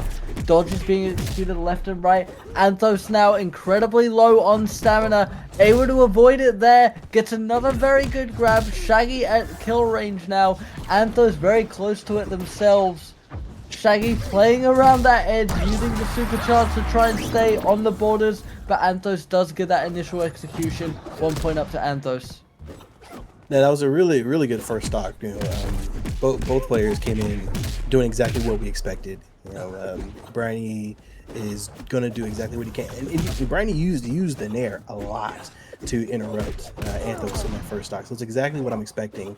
That's the one way that you can kind of shut him down, and Briny is there, right there, evening up the game. Wow. Also now Super Saiyan mode, so Anthos is gonna want to be careful, but he does with the super kick. That is unfortunate here. Anthos is playing very passive, using his spacing to his advantage, knowing when he can get in and when he can't, and it's probably, you know, trying to also read those dodge attacks as well. Mixing up Briny here, catches him in the air, ice breath. Oh my god, that was cold. That was cold. Anthos, you can't just be doing stuff like this, okay? Like, come on, man. Jesus. Anthos again. Catching him on the edge, juggling him a little bit. Nair, shut down a combo. Nice little mix-up from Brian E. The Nair, the dodge read into the dare. Okay, I see you, young fella. 47-69, but Anthos does have the lead currently. Anthos has Brian E off stage. We want to be careful. This is where stuff starts to get dangerous. Smart play though on Brian E. You know what I'm saying? While I'm down here, and never mind. Okay, he whipped the super kick. It's okay though. It's okay though. It's not totally over here. You just gotta. Brian E's gonna have to start with some really smart play here and hope that he can find some way to chain together just a quick stock and then pull out a miracle, but he can't because Anthos is ready. It catches him with the uppercut. It was a great start for both players. It's a great start for both players. It seemed like towards the end, that passive play from Anthos is what caused him to kind of come out with that victory here. The switch flipped in Anthos' mind, and that aggressive play came out once again. Gonna take that point. Anthos now gonna be in the lead for this one. Brian Yee absolutely still has everything to play for. Don't forget, this is a 5-match bout. You gotta get 3 points to move on to the next round. Looks like, but once again, looking to try and dance around, but Anthos immediately gets that execution, secures that ledge immediately, already getting Brian up to a 54. Anthos is not playing around. Brian's trying to use that bicycle kick now to, you know, create a little bit of space, try and get back on center stage, try and control the ground a little bit, trying to play around the aerial prowess of Superman, but the uppercut is going to land. Brian playing very dangerously at the edge of the stage, but was able to avoid Anthos this time. He is already in kill range as Anthos lands the grab, and it looks like that ice breath once again. Trying to secure the air, and there is the elimination. Anthos already a point up, not even a minute down. Yeah, Anthos totally dominated that first stock. It almost seemed as if Brian was panicking a little bit. Tried a few times to get inside, but Anthos just read it every single time and just canceled it out. I mean, this is turning out to be a completely different game. Anthos has only taken 6 damage, and Brian E is probably somewhere in like the 160s at the moment. So this is total domination on the side of Anthos here. I mean, again, if I'm Brian, try your best to kind of keep using those neutral airs to kind of interrupt them. Just like that, right there. Start the combo, keep going. Start the combo, keep going. But you don't want to get caught by that at the same time. That can be pretty dangerous for you. Missing it there with punish. Here's Anthos and another stock off stage. Only 44 damage at the moment. Brian E, you got to pull something out. It's only game 2, so you still have more opportunities, but they're both here spacing. Nope, punished. Trying to off stage again. Brian trying to get back on, can't get back on, but Anthos is walking back and making you think, oh no, it's all good. It's all good, no problem. Bam, back to you, no problem. Misses the Sair. Anthos has control of stage again. Might be able to get the start. No. Brian, you back on stage with spacing. They're dancing. Okay, maybe Brian. Nope, missing the uppercut. Maybe able to get a stock here. Finally now 2-1. But the damage might already be done at this point. I mean, if I'm Brian Yee, I'm making some super risky off-stage play. I mean, what's the worst that can happen at this point, right? You know, you want to try to pull off one of those fat pack comebacks and not get mixed up by Superman if you can avoid it. A very, very well executed defensive play from Brian. They're able to get around the edge guard that Anthos is known for, but he does land himself in the combination, and there is the second point. Anthos 2-0 up, currently going into the third round. Brian, very well executed on a technical level, but the sluggish powerhouse technique that Anthos is able to execute every single time is proven to be a brick wall. At what point do you need to start, reaching in and pulling out a bit more of a risky maneuver in order to try and get that early elimination on Anthos? You need to get that momentum early if you want to be able to catch him off guard. And for as good as Brian is, Anthos has been able to keep complete control over the matchup as we go over to Trophy's Edge for our third round. It's Anthos' spacing, man. This is why I said earlier he is the best spacing in the game. I mean, he can tell exactly what kind of range your attack is going to require. Get outside of that, and then just punish you. I mean, it's difficult. It's so hard to. Your only option really is to, like I said with Shaggy, abuse the nair and hope that you can kind of stop those combos, or just try to space the exact same way he would, which Brian did pretty well for some time. It's just Anthos is able to capitalize more than once, right? So whoever gets the confirms, you're the one who's going to come out on top here. Anthos almost got knocked off for the first stock here, but gets back on stage. Brian trying to get some control, but he's currently getting booped around. Can get the uppercut and gets the first stock. Now you're going Super Saiyan, show him that Ultra Instinct. Come on, what can you do? You're gonna get mixed up. That's the stock. You're already out of there. I'll just shut up now. Caster Curse. That's exactly what that was. That was Caster Curse. CJ, you take over. I'm done here. I'm done. The momentum has absolutely switched back over to Anthos. He's trying to secure the edge once again. Those floating platforms are going to play a little bit into how Shaggy is able to execute his moveset. An incredible grab there from Anthos as he tries to play the midfield now. Shaggy trying to create a little bit of space, trying to set himself up here. Anthos not quite able to land. There we are. There's the execution. There's the cycle that we want to see.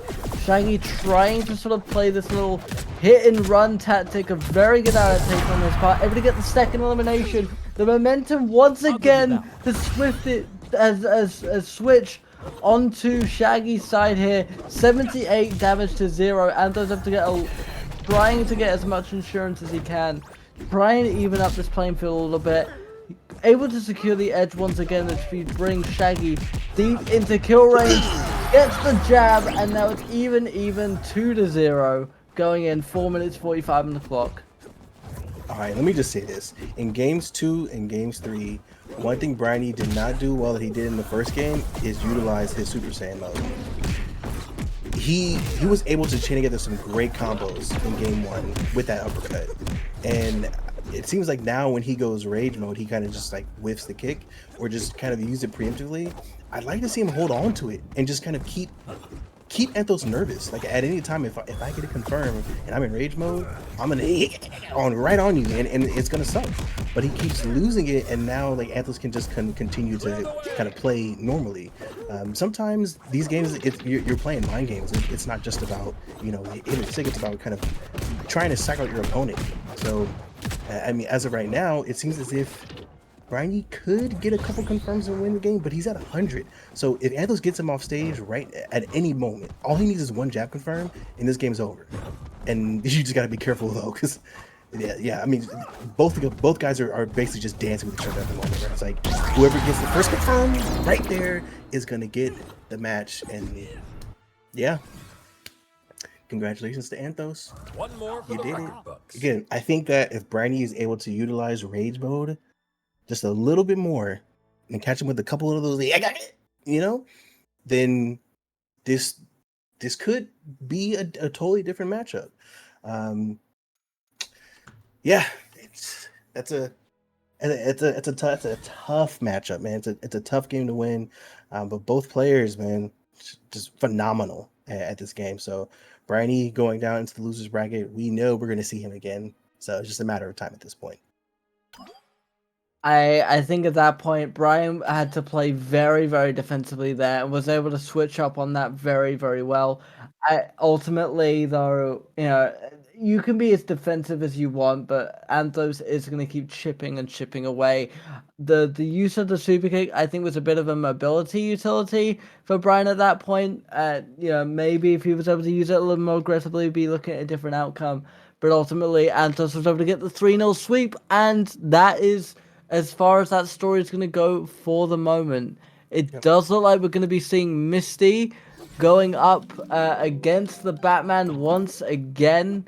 This is we've seen Misty dominate here. We've seen Misty absolutely annihilate opponents in 60 seconds flat.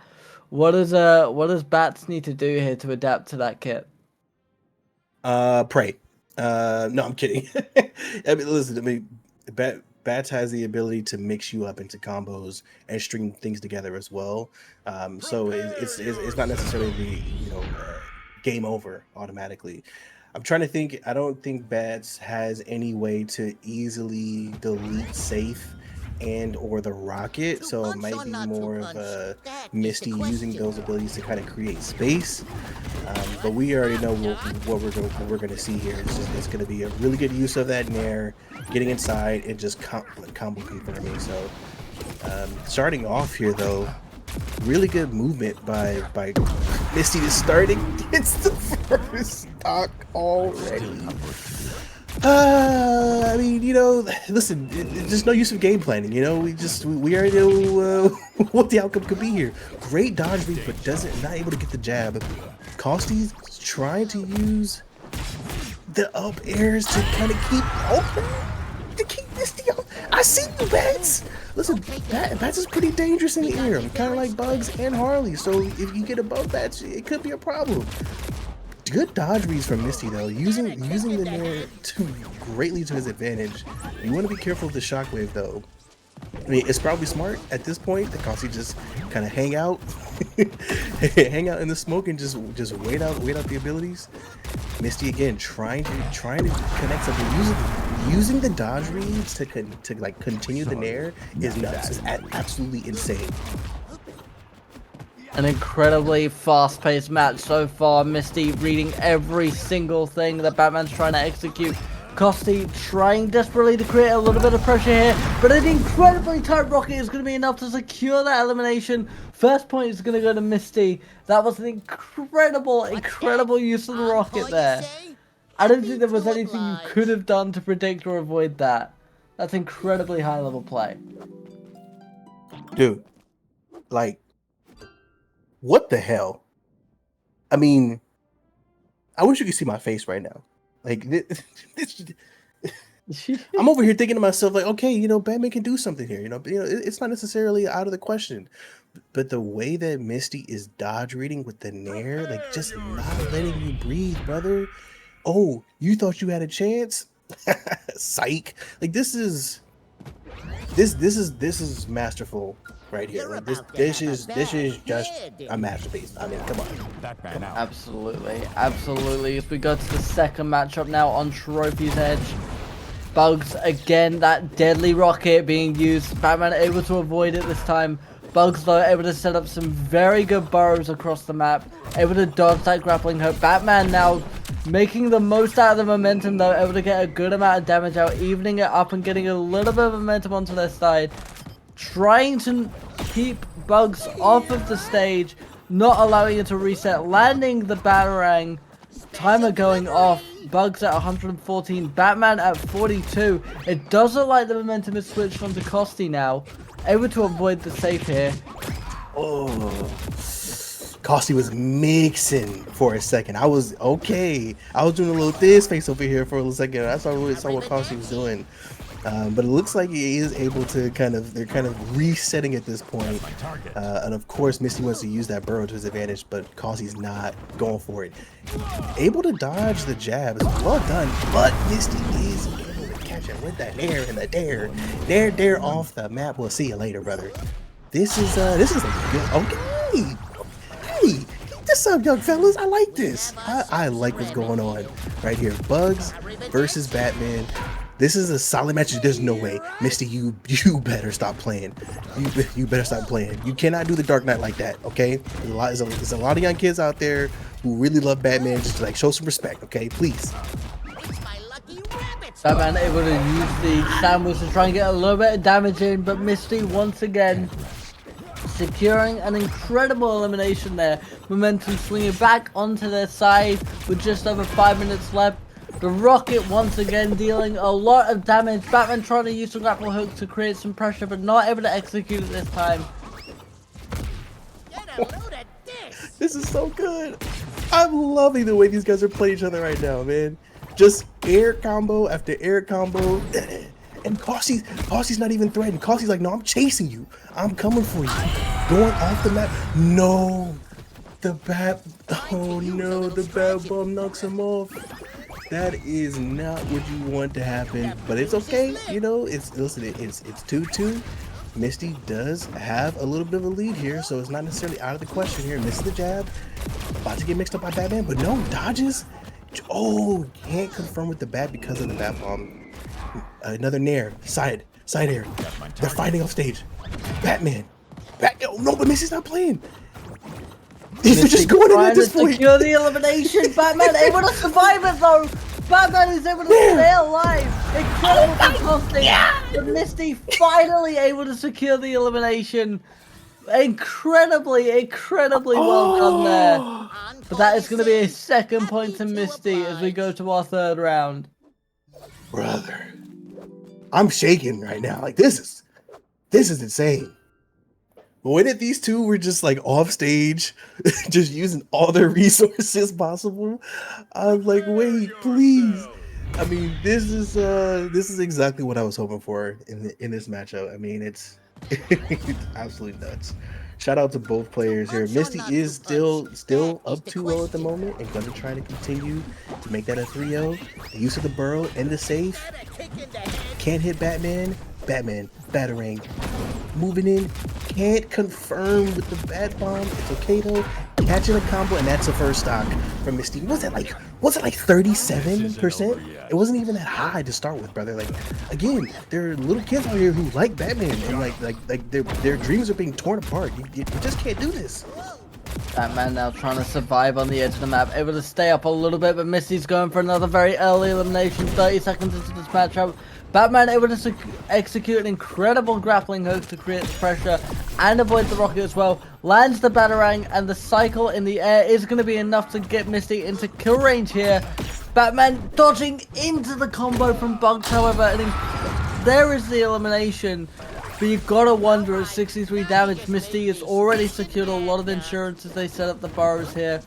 Dodging left and right between one another. Batman now playing on the defensive. Grappling hook once again, very well executed throughout this matchup. Bugs able to capitalize, get out of the mix-up and execute a combo of their own. The bat comes in, 2-1 over to Misty now. Man, at this rate, I mean, you just gotta be careful against Misty. You can't. Okay, Misty, don't do this, please. Misty, what?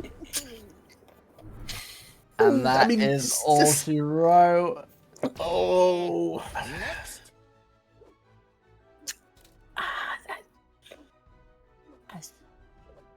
You know, like I said earlier, man. Listen, if you do this to me on land, put the controller down, big dog. What's up? Like you're not about to just you're not about to just do me like this. This is that was one hell of a matchup. I mean, listen, every time that we see Misty on stream, it's always a treat. The usage of like playing off stage, even comboing, you know, safe into rocket, the burrow, like he knows how to use bugs. And that's all that's all you can really say, brother. It's and again, I got to say too, shout out to Costi, because Costi, knowing how aggressive Misty was playing, Costi met that aggression.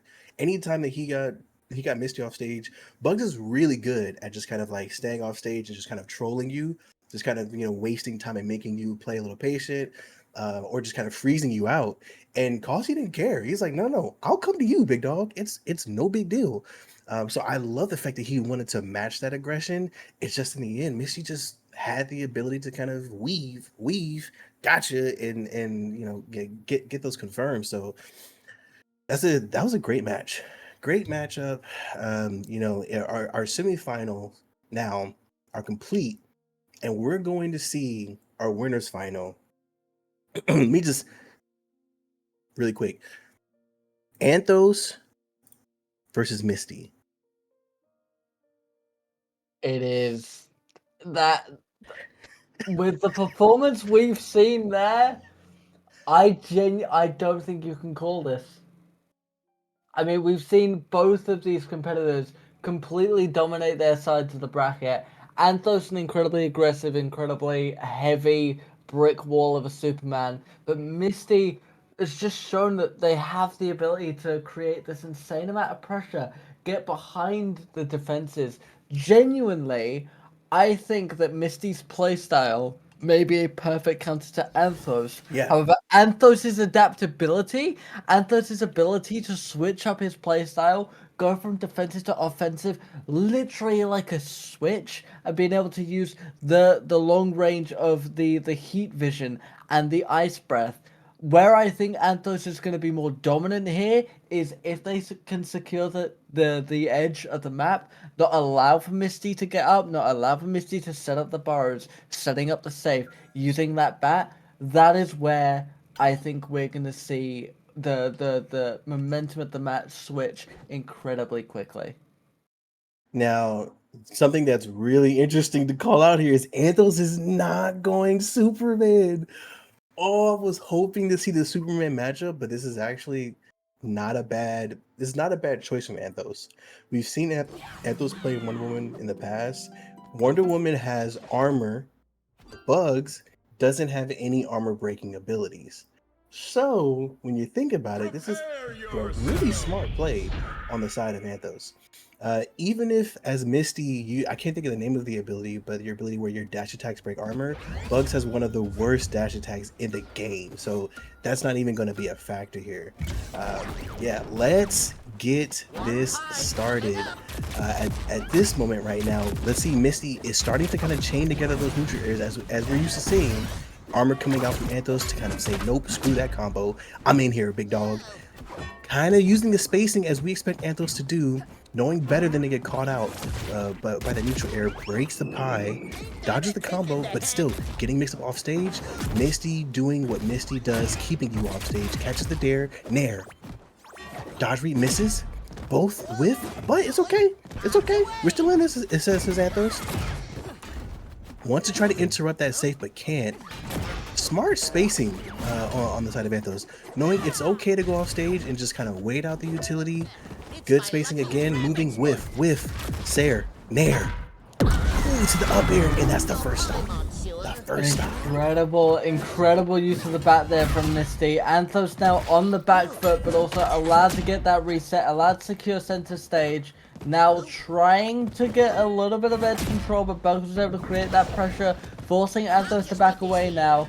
Reaching into the bag of tricks as Bugs brings that safe down. The rocket used to keep on stage. The pie now coming up.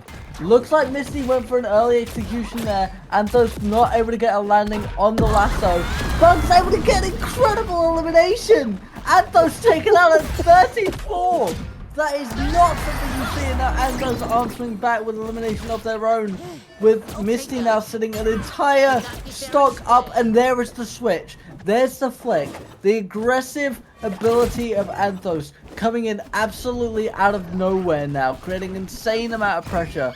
Bugs trying to set up with the save here, trying to get a little bit of space with the projectiles.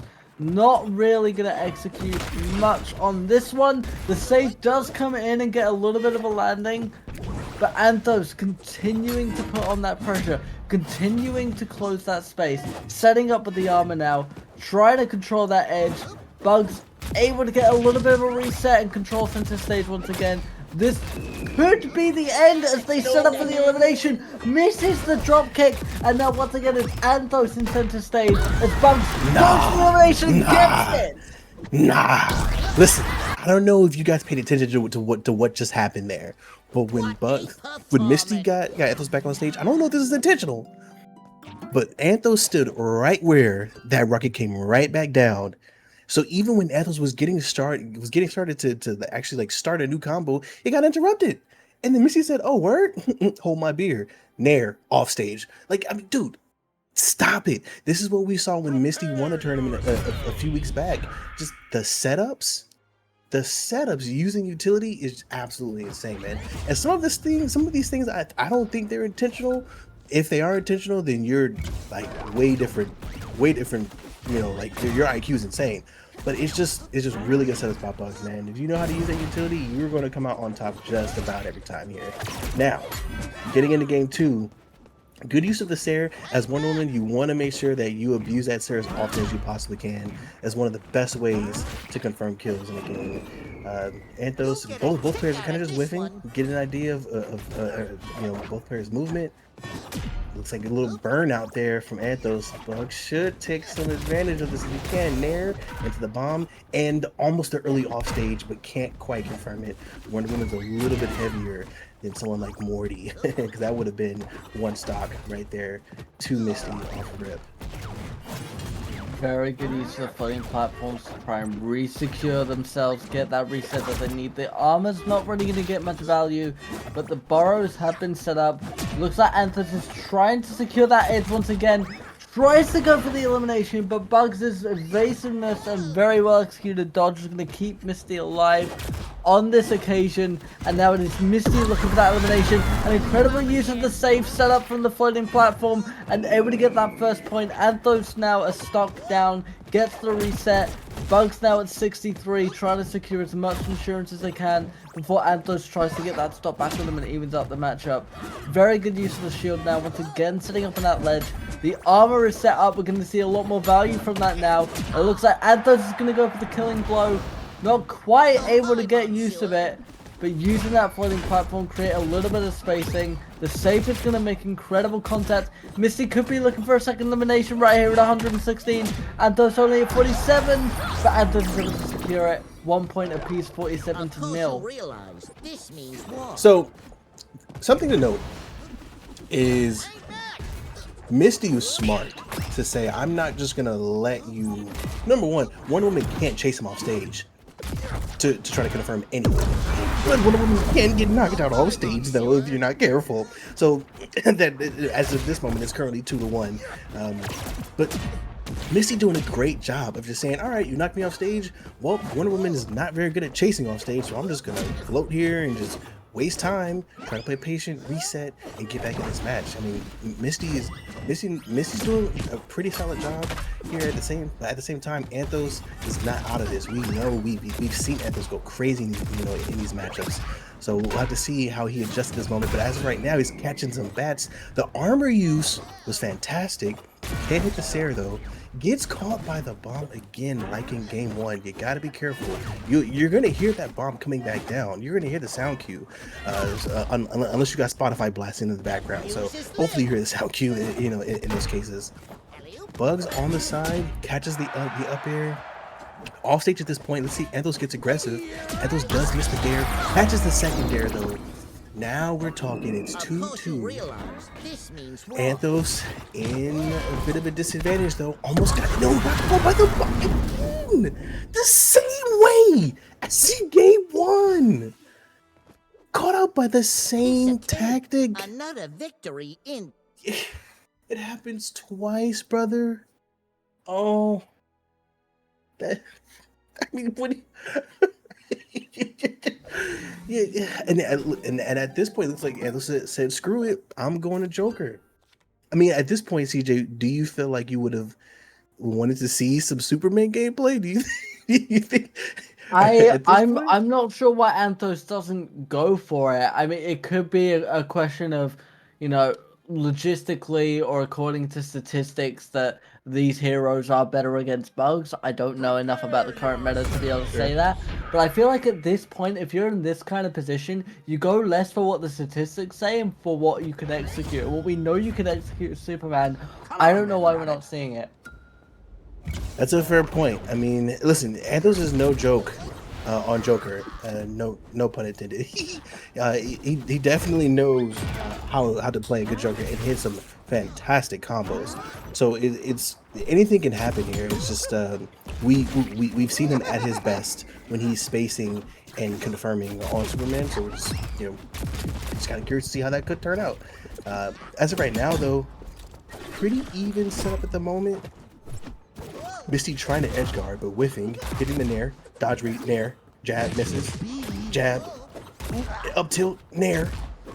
Good dodge reads. Incredible vertical pressure. It would have got the elimination with, I think that was the rocket again. That was an accident. It was an accident. I don't think that was intended, but it still worked out. So. Genuinely, I believe that this rocket is becoming the bane of Anthos at this point. That is so many times during this matchup that he has absolutely not disregarded it, disrespected it, and been punished for his trouble. Trying to set up with the cards now, trying to create that little bit of space, not able to execute with the pogo. The baton is going to come out and do a fair amount of damage, putting Misty on 91. But Misty able to counter the cards with the pie, projectile against projectile. Looking for the elimination now as Anthos, trying to get underneath Bugs. Obviously, with Joker being underneath your opponent is where you're strongest. But Bugs now trying to set up, just able to avoid the save with Joker and get the elimination. 49 damage to nil. This is an even matchup so far, but I feel as though Misty definitely has the advantage once again. Claiming the edge, setting up the burrows incredibly well for the floating platform's position on the inner map. They're going to be taken out now, but already able to get the positioning in, pressuring Anthos incredibly. Going to want to avoid that floating platform though, once again getting below you is where Joker wants to be.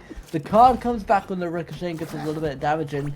Anthos now evening up the matchup, able to create that pressure. The save comes out, collides very well, 68 to 67. Yeah, so I think I saw what Anthos was trying to do here. He's trying to use that down air to counter any of those nair combos that Misty's were using. Didn't necessarily work in that situation because he did get knocked off stage here, so he has to be careful. But you don't want this to happen. I want to start calling this the Misty special. Yeah. You know that. Listen, that's not. It's not what I was expecting to see happen right there. I'm kind of taken back by that result. Ladies and gentlemen, your winner of the upper bracket, and I can't believe we're saying this, in a 3-0 sweep against Anthos. Congratulations, Misty. You have won your champion's advantage. You are guaranteed a prize here. That was incredibly executed. Again, I can see where the Joker was coming from. I can see the strategy behind that. But I feel like when you get to this stage in the tournament, it becomes less about what's statistically correct to do and more about muscle memory and execution. I think the Superman was the better pick there. I'm not as experienced as Anthos by any means. I'm not going to backseat game and tell him how to play the game. But from my analytical mind, seeing how he performed throughout the tournament, seeing what Misty was able to do in those first 2 rounds, genuinely, I think that Superman might have been able to make a difference that the Joker just wasn't able to do. And listen, it's very possible that Anthos has played Misty in the past, right? So he's already experienced Superman into bugs and went, no, this might not be the way to go. It's just the way that he plays Superman versus Wonder Woman and Joker, it just seems like poetry in motion. You know what I mean? Like he just, I don't know what it's so hard to explain. It just seems different than the way he plays other characters. And I'm thinking, Misty's aggression versus Anthos's spacing could kind of be an even matchup. Maybe this could go to game 5. Who knows? I didn't necessarily hate the Wonder Woman pick because I know the Wonder Woman can definitely do some nasty things to bugs, but Misty's use of the Nair, dodge read into the Nair, and just kind of just continue to string combos together. Is this your king? You know, it's just like it's one of those things. You know, it's just like he could just step in and just do whatever he wants almost. And so, yeah, I mean, shout out to Misty, man. I mean, I was extremely impressed, you know, in our previous tournament when Misty won, and I'm becoming a Misty fan. In fact, I think we should definitely say, that Sair, that like double triple Sair off the side of the map that Misty does, we should call that the Misty special. You know, Mods has his special. I'm starting to feel like we need to call that the Misty special at this point. He uses it beautifully off stage, and it's fucking crazy. It's fucking crazy. Congrats to Misty. We're gonna have to, you know, at this point, get ready to see what's happening in the losers bracket. We're actually at round 6 right now in the losers bracket. Well, round 5 technically. Let's see what's going on here. So it looks like Daring Dapper and Girthquake are tied up 1-1 at the moment, and the winner of that is going to take on Flacco. Shirogane was unfortunately eliminated from the tourney. You know, shout out to Shiro. Definitely someone who we have a lot of respect for in the MVS community. Let's get a little refresh though, just to make sure that we got all the up-to-date info. It does look like Oh. Girthquake is going to be moving on to this Yeah. next matchup, and we're getting set up, ready to go. Looks like a Harley versus a Finn. It's going to be the first time we've seen Finn on our side of the bracket. We've seen Flacoco perform incredibly well in our tournaments before. I don't believe we've had Girthquake on our side of things previously. I'm happy to be proven wrong, as I am many times when it comes to these tournaments. But what are your initial thoughts? So I mean, we already know Flacco is insane. However, I'm fairly certain we've seen Girthquake before. The bias in me wants to say go Harley, for obvious reasons, but Flacco's no joke. He's no joke, and Finn in the right hands is also no joke. So I can't really call this for sure, right? Finn is really good on the ground, and if he gets you in the air, he can string together combos that are going to knock your punk ass out. Harley is good on the ground and in air, and she has utility that can also knock your punk ass out. So at this point, we're just like, hey, you know, you guys throw hands. We'll see what happens, and you know, it'll be that. Well, we're going to see this opening up on Trophy's Edge currently. Looks like Finn is able to get the initial opening here, but both of these opponents are dancing around each other incredibly well. Trying to use that floating platform once again to their advantage. Those two platforms can be the difference between victory and defeat when it comes to this stage specifically. Looks like Finn was able to get underneath and hit with an incredible uppercut slice from the sword, able to put the pressure now onto Girthquake as Flacoco avoids the bat bombs incredibly well. Trying to keep myself hydrated as this match keeps going, having to keep up with the incredibly high action, high octane plays. Looks like Harley goes for a very risky elimination there. Shades of Mods, but Finn able to stay alive, uses the floating platform to reset himself and gets back onto center stage. Now Harley once again able to get the elimination. Incredible execution from Girth. Although Finn able to get 55 damage off, it's not impossible for him to get an elimination at these low numbers, but Harley going in with advantage. 5 minutes 50 on the clock, 1 stock, 0 to Harley. Yeah, man, that was cold. Girthquake, I see you, big dog. That was cold. You did get knocked off. Finn did send your ass downstairs, but it's okay. That first stock was kind of fire. Using the Jack-in-the-Box off stage just to kind of get him up in the air and then kind of continue a combo. I see you, big dog. Like you said, shades of bots. That was very nice. Finn in this case, so using that Jans cord to kind of get some nice little damage on. Back on stage, Sair into the bat, misses the nair. Don't get punished. Yep, you got punished. Harley's back, Sair. Trying to keep more combos going. Sair again, but can't string together anything. Finn trying to uses the Jans port, does some solid damage with the dash attack. Whiffing. Harley's getting the up air there. Nope, misses the Sarah. Again, when you see Finn charging up that attack, you gotta play smart. You don't want to get punished by that. That is how you get comboed. That's how you get knocked into oblivion. Harley, though, with a solid advantage, can get him off stage. Maybe uses the dare to keep him off. Nope, you want to go with the nair. The mallet is strong. Sarah, up attack, throws the bat bomb up. Jack in the box. But you're getting knocked. Oh, gets back on. It's not over yet either. 94-125. Finn can finish off here and gets the second stock. Very nice. Okay, who's the Ollie could even this up incredibly quickly. Finn is in kill range, but it looks like he has the shield to keep him alive. Gets incredibly close to the edge. Goes for the elimination. Both able to stay alive. Able to get hit on Harley. Able to execute the dodge. And Harley is able to secure the stock. 52-0 though. This is going to go either way. Harley going to try and use that bomb. It doesn't connect on this occasion. 4 minutes left on the clock, and now Harley's going to have to increase the pressure if they want to secure this point and get the first one on the board. Try and get that advantage going into round 2. Finn able to execute an incredible aerial combo here and able to secure the stock as well. Gets the first point down for Coco. Incredibly well done there. Shout out Flacoco. That was fire. That was fire. In my mind, I was thinking something from Mean Girls, like you go, Flacoco. But I'm not gonna do that. I'm a liar. I might end up doing that actually. Yeah, I'm gonna start doing it now. You go, Flacoco. Damn it, you go, Flacoco. Listen, that Jansport, bro. You don't want to get hit by the Jansport, especially if I mean, and I'm pretty sure Flacco is using that perk where the backpack will lose more coins, however, do more damage in the end. If you played Finn in the MultiVersus beta, you understand just how strong that motherfucker is. It will knock your ass out. So you don't want to get hit by it. Okay, you just want to play smart.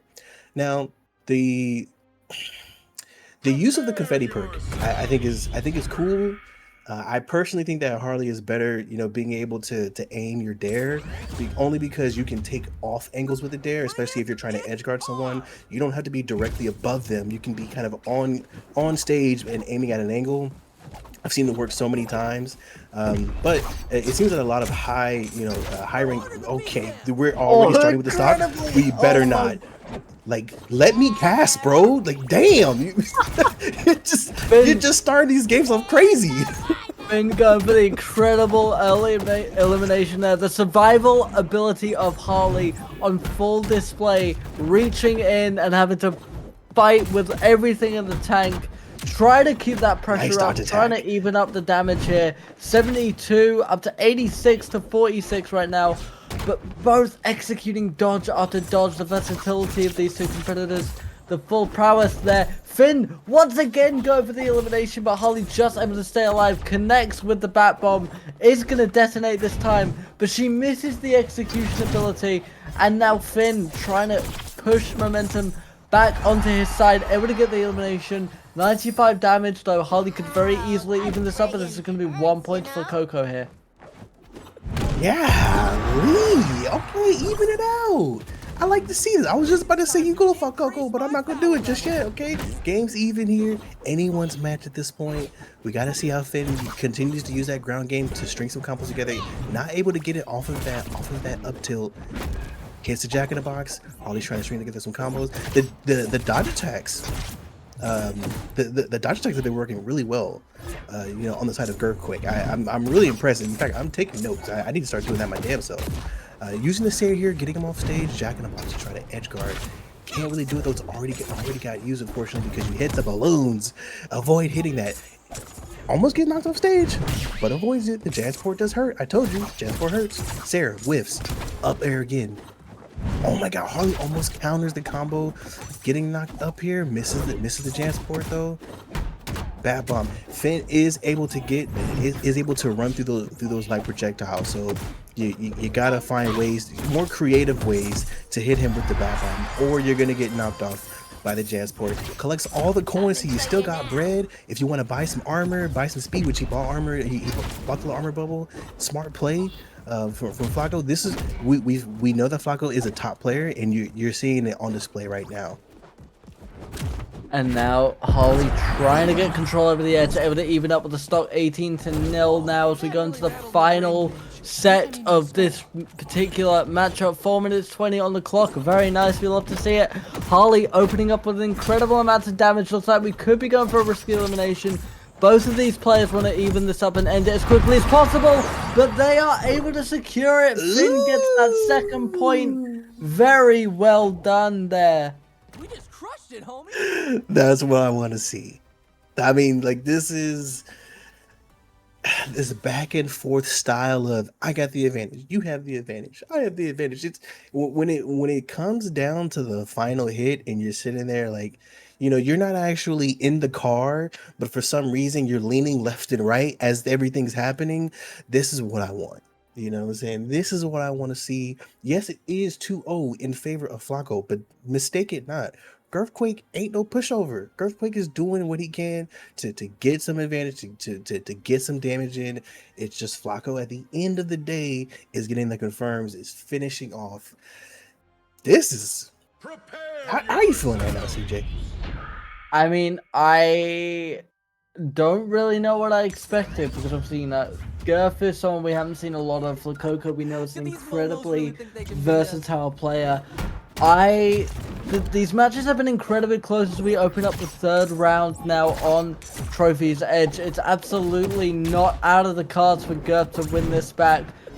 Both going for incredibly risky plays. Finn playing incredibly close to the edge of your screen, ladies and gentlemen.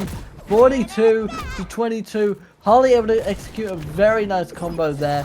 Doesn't get much off of the Jack-in-Box, unfortunately.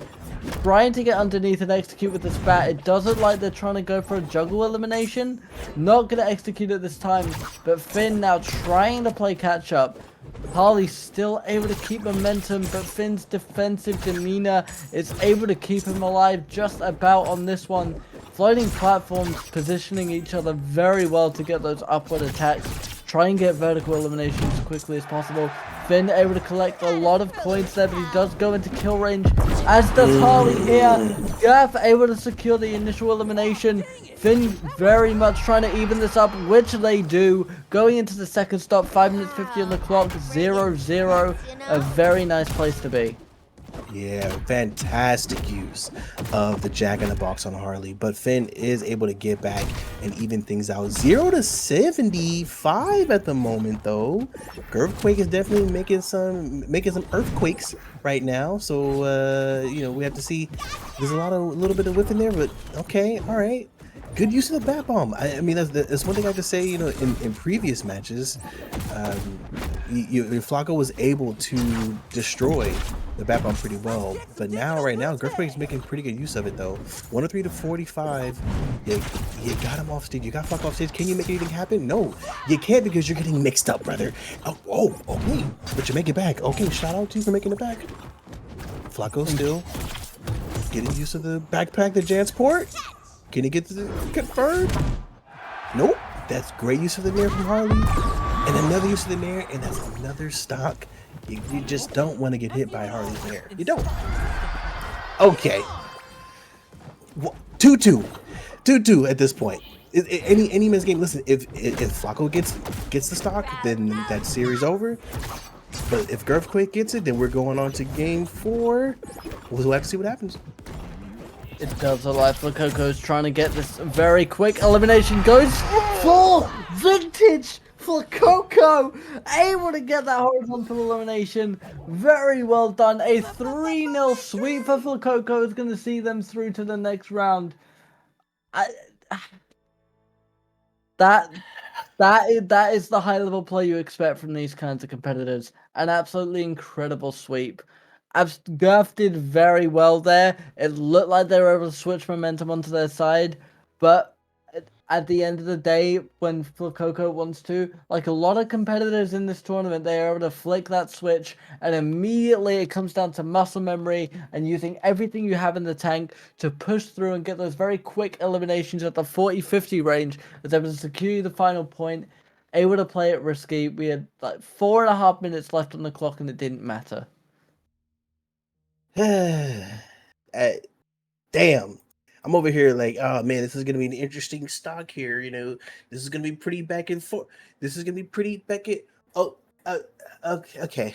Well, no, Flacco just eliminated you. Never mind. All right. Well, listen, Flacco, you did your thing, brother. You know what can I say?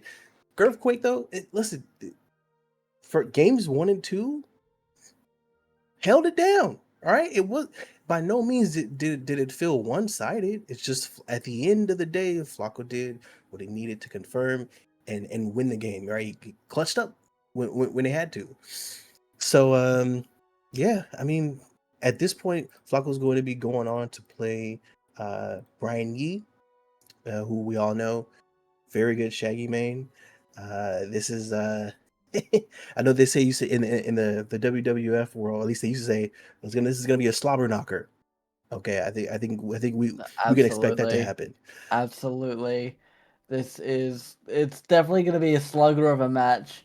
But I'm very excited for it. Two very versatile kits, two characters that use a lot of different sort of maneuvers and projectiles as well, just littering the map with different parts of the kit. This is about to get incredibly chaotic. And Brian and Flakoko, two incredibly high level players. This could either go for the full 7 minutes or it could be done in 45 seconds. I prefer not to be done in 45 seconds. But both Brian and Flacco have the ability and know exactly how to end it quickly. So we'll have to see who's able to get those confirms in going into game 1. Really? Oh wow! Oh hey, wait! we're not even yo. Screw the countdown.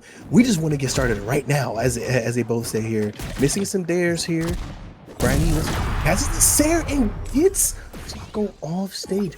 That wasn't even late. I mean, that was what I wasn't even paying attention to his health, so I don't know where he was, but it didn't seem like it was too far high at this point. That was just a crazy start in general, though. Flacco trying to do what he can to redeem himself, though. Catching nice combos, little dodge read here. Got him in the air. Maybe he can finish with a little Jan's port love, and he gets the stock. It's 1-1. This is any man's game at this point. First stock down, not even a minute gone on the clock. The pressure building as this match continues on. Incredible damage dealt by Shaggy, able to get 71. Finn finally able to break the cycle, get a little bit of damage in, but the vertical prowess of Shaggy able to create enough space for him to go full supercharge. Doesn't get anything on it this time, however, and now Finn retaliating with a bit of damage on their own, but Finn placed into kill range in order to secure the elimination, try and get into fully charged super Shaggy mode once again, but for Coco evens it up immediately. We are down to the final stock, 90 seconds into this match. Brian trying to get this over with nice and quickly, able to get a very good cycle on, getting a very well executed mix up, gets the elimination and gets the first point on the board already. This is what I was saying, ladies and gentlemen. This is going to be done before it even started. Ooh, that was so crazy, bro. Both guys are just like, yeah, get off the map. Yeah, your turn, get off the map. Your turn, brother, get off the map. It's just, I mean, at this point, it's just a race to see who can fall off fast. It's like, fantastic game 1. It's so fast you can't even cast it at this point. We're just like shouting out emotions, you know. That's pretty much all we can do going forward. I think a matchup like this, as we go on to Trophy's Edge for the second round, really the story of the match is whoever's able to secure that first stock and get the initial momentum, you're probably going to be looking at a favorite to win the matchup. As Finn goes for it immediately and secures the horizontal elimination. A very well executed use of the bag there. And now Shaggy is going to try and answer back with elimination of their own as the floating platforms take center stage. But Finn able to keep the pressure up. Flakoko trying to get that point back. Looks like they're going for another elimination. Shaggy just able to execute enough of a dodge to secure themselves from getting eliminated there. But it looks like Finn's going to set up for another mix-up. hits with the bang. It looks like they initially missed it, but Shaggy immediately fell into it, and the second stock goes to Finn. 45 seconds into the match. This is insane. Dude, listen, Brian. Okay, you can't prove chicken wrong. Chicken's rude for you, brother. You got to do something here. Nice use of the Sarah. Going into rage mode, Ultra Instinct, channel on, but again wastes the super kick just completely. Okay, all right, I guess. Trying to do what he can to stay on stage with Finn, but Finn is doing his best to mix your ass up. Hit him with the Sarah if he can. The dare to get the first stock. Okay, rage mode back on. Ultra Instinct locked in. What can you do? What can you do? Show him what you can do, brother. Except that you don't want to get hit by that. Counter with the super kick. Very nice use. Already got him to 57. And it started with the super kick, which does so much damage if you connect with it. Shaggy do his best to dodge read. Gets a good combo starter. Misses the uppercut. Ooh, Flacco trying to get back on stage. Does. Starts a little combo here. Not able to finish anything off though. Oh, gets another one though. Misses. Whiffing. Dare. Whiff. Combo. No. Backpack. Misses. Jansport's not working. Dare. Misses. It's a whole lot of whiffing at this moment. I'm sure both players are freaking out, trying to do their best to stay in this. Well done with the backpack though. No, you can't get caught like that, Brian. You're trying to ego the boy, and the boy said, "What the hell are you doing, brother? Brother, I see you, brother. I see you right now. That's not how you want the game to end at all. Not at this level." Lococo had an incredible answer for Brian there, evening up the matchup 1 apiece. Don't forget, you need to get 3 out of 5 in order to move on to the semi-finals of lower bracket. So we're going to see who is able to keep the pressure up on this one as we go now to Sky Arena with no platforms this time. So it's going to be all execution based, all skill based. See who can control the positioning. We are immediately opening up once again. It looks like Brian is going to get that initial cycle in, try to get the mix up, but Finn is able to dodge out of it. 44 damage to nil. Finn not able to get through the defensives of Shaggy as he is able to continue with the very brutal flurry of blows here. Finn desperately trying to avoid elimination, both dodging left and right, but Finn is placed in kill range. Shaggy misses with the sandwich, just enough for Finn now to get an opening and push forward. Shaggy getting control once again and now has the edge. Gonna try and guard it, control it, but Finn is able to put enough pressure on to push back forward. 113 to 31. This is an incredible performance as Shaggy gets the initial elimination, able to get supercharged off and ready to go. And it looks like they're setting up for the uppercut. Very well done there. Yeah, Brian, you had a solid control to start that. Got the first stock, really impressive, and started the second stock. The nastiest rage combo. Like I said before, man, if he just holds on to the rage and uses it at the right time, like right here, you're gonna be fine. And he's going absolutely insane right now, making those adjustments to get in the game and maybe get your own fucking score on the board, man. I mean, that is what you gotta do. The Jansport hurts though. You gotta be careful there, brother. Don't get hit by that. Dodging, nice snare. Gets Flacco off stage. Flacco moving. Dare, Sayer. Hit him with the turkey on ride. You missed it though. You missed it though, brother. Oh, combo coming from, nope, misses. Both players using a little spacing there, a little tango. Trying to do their best to stay on. Brian's going for the rage. Avoids it and gets it locked in, but can't hit the kick and gets the final stock. That's what I'm talking about, Brian. That was an adjustment right there. Like that was dominant on the side of Brian. Very, very well flipped there. Very well executed. It looked like maybe Finn was going to try and get that elimination as he was charging up the super mode on the edge, but it looks like Brian was able to adapt to that, knows not to fall for that trick a second time, as we now go on to our 4th match of this series on Trophy's Edge. If Brian is able to win this, they will be moving on to the next round of the tournament. And they immediately open up with the aggression as the floating platform slowly move into position. Looks like Coco is going to answer back with their own combo. Not able to follow it up though. We know both of these competitors are able to get incredibly early eliminations as we are 15 seconds into this matchup, and it looks like Finn is going to try and secure an execution. Not able to hit it though. Shaggy able to answer back. And it looks like he's going to be able to get it. 30 seconds in and a stock to Shaggy. That's heartbreaking. When you have someone off stage and you feel like you've got the advantage to get them off, and then they counter and get your ass off instead, that hurts. But again, game's still not over though. Brian Yee in the lead 2-1 in this series, getting mixed up though by the backpack, and Finn gets the first stock. That hurts, man. The Jansport hurts, and people really do be sleeping on that. You gotta be careful in those cases. But still, both players doing their best. Little dare, little up tilt, misses the dash attack. Finn punishing now, getting you off stage if possible. Nope, misses. Dare, misses. Up tilt. Okay, sword. Can you hit him, Jansport? That's stock 2. Just stop playing on stage against him. Just play in the center. You know what I mean? Just make him come to you at this point. I mean, look, that's such a powerful move, man. You gotta be careful. No, don't let it happen again, please. You got a family. Thank you. Oh no. No. That is gonna even up the series, and we're going to our 5th and final round. This is an incredible matchup. These two are so well matched against one another. Skill levels are about as close as I think they are. A couple missteps from both sides is literally all it takes to shift the momentum. Flacco, you're nasty, brother.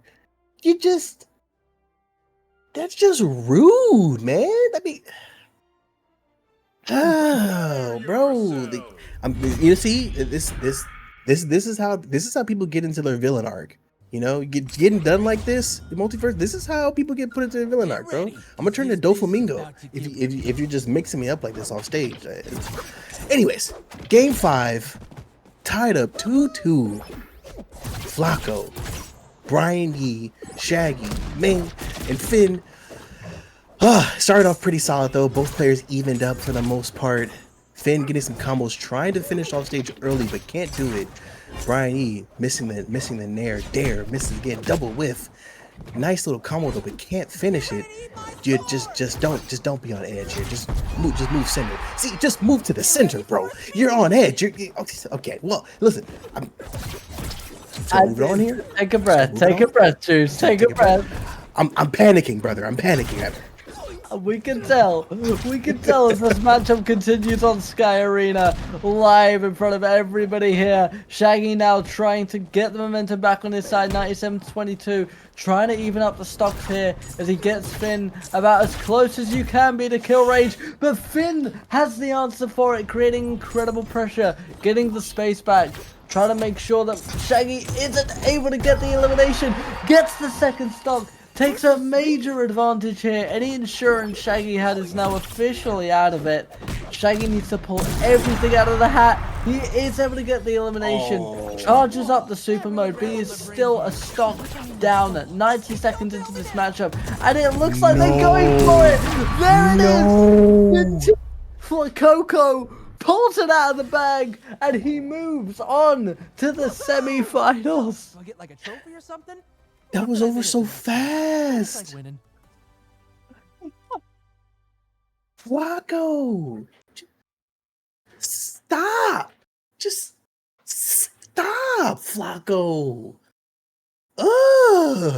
Very well executed. Incredibly well done. I wish we had that sound with the brother. Brother. I wish we had that I could use right now. Dude, man, shout out to both players. Okay, that match was absolutely fucking nuts. I think that's we already knew back and forth it's been all night. Yeah, absolutely. I mean, they at different moments they shine. Flacco for sure had advantage off stage. I mean, all game, all series had advantage off stage. Um, it's it's one of those things, man. Like you try your best to avoid getting hit by the up tilt by Finn. His up tilt can seriously get you put into a freaking blender if you're not careful, and it showed multiple times that if you get caught up, you're gonna get punished. So GG's, man. That was it was one hell of a series. Very well done. Incredible performance there from everyone involved. But of course, Flakoko is going to be moving on to our semi-final series, and we will have his opponent picked out for him in just a matter of minutes as Nitrate is getting our second quarterfinals match ready for us, getting that final match set up. Make sure you're clicking those links in the chat and going to check them out to get their perspective on things. This has been an amazing, amazing turnout. No, absolutely, absolutely. Again, exclamation mark collab if you want to pull up the link for the second channel where the matches are happening. Shout out to everyone who's hopped into the stream today, who's followed Craig Media. We really do appreciate everyone coming by. Listen, we love the fighting game community, and MultiVersus has kind of been that game for us. That's been the I don't know, like just like the catalyst for showing some real action in the competitive space. So this is something that you can expect from us for like for the foreseeable future. All right, like we're here to put on these tournaments, to give you guys these high octane matches, and it really for me, like I said earlier, not only is this an opportunity to have fun and watch the best players in the world go at it, but it's also my opportunity to take some notes. So I hope you guys are also taking notes, seeing the best in the world do what they do and do it at this high of a level, because this is only going to continue as time goes forward.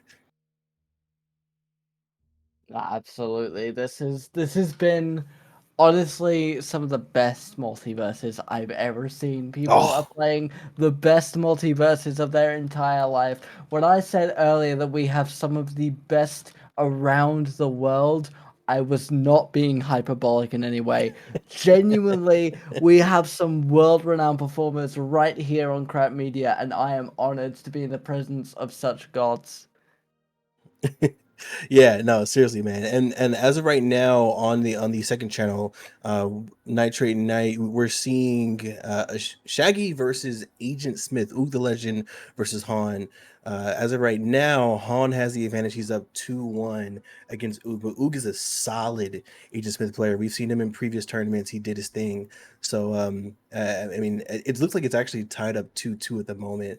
So hopefully you guys are watching this, watching that match happen. And don't forget too, if you go to cracked-media.com, not only can you see these live tournaments, but you can also see some of the work that the Crack Media team is doing, from blogs to designers, different designers that we collaborate with as well. There's a lot of work. There's a lot of things that are happening. The gears are turning, and you're gonna see over time that we're trying to do our best to put on for the community. We love you guys. Obviously, we love doing what we do. And also, you can't forget the YouTube channel as well. It's every other Sunday you'll find us doing our XP Share podcast, and then every other Wednesday is also our side quest, where myself, CJ, J Dog, and Quang will play some random ass games together and basically just scream at each other for a random period of time because one person is screwing up something. So feel free to check out those links. We do appreciate it all. Absolutely. Make sure you're going to go check out Nitrate as well, as their final round of the series is currently underway. So make sure you go and show them the love. Make sure you go see even more high octane multiverses live right in front of your beautiful faces as we just sort of get things wrapped up and set up for the next matchup. I mean, you've got an incredibly set up Whoever wins that have got an incredibly set up wall to go through. You got to go through Costi, you got to go through Flacoco, you got to go through Anthos, and then if you're able to get through all of them, you got to beat Misty twice consecutively. What is going to be going through the mindset of those two right now? Dude, that is tough, man. I mean, beating Anthos alone is an extreme challenge, let alone beating Misty. Like that winner's final, man. If you guys missed that winner's final, don't worry, the VOD will be up on YouTube. You gotta check that up. Check that out, man. Like those guys went at it, and I'm excited to see what happens here in the losers bracket. But in the meantime, I think what we'll do is while those other two are finishing up, we'll go into a quick intermission, and then we will be back shortly. So don't leave. Stay where you are, brother. Okay, we'll be back.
More than lovers, destined to find one another. Like lightning and thunder, can't have one without the other.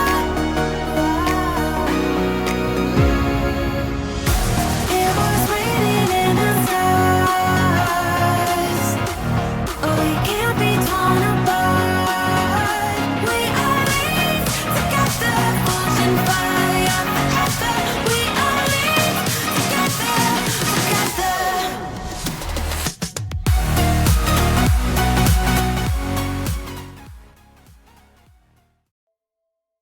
Ladies and gentlemen, welcome back to the Cracked Media Nitrate Night collaboration MultiVersus tournament.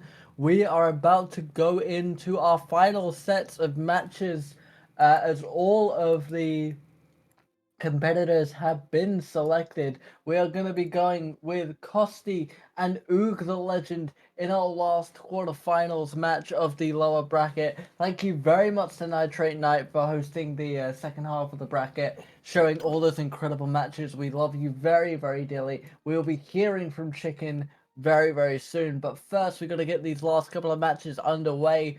Juice, what do you think we're going to be looking at as we set up Batman versus, I believe that's Joker?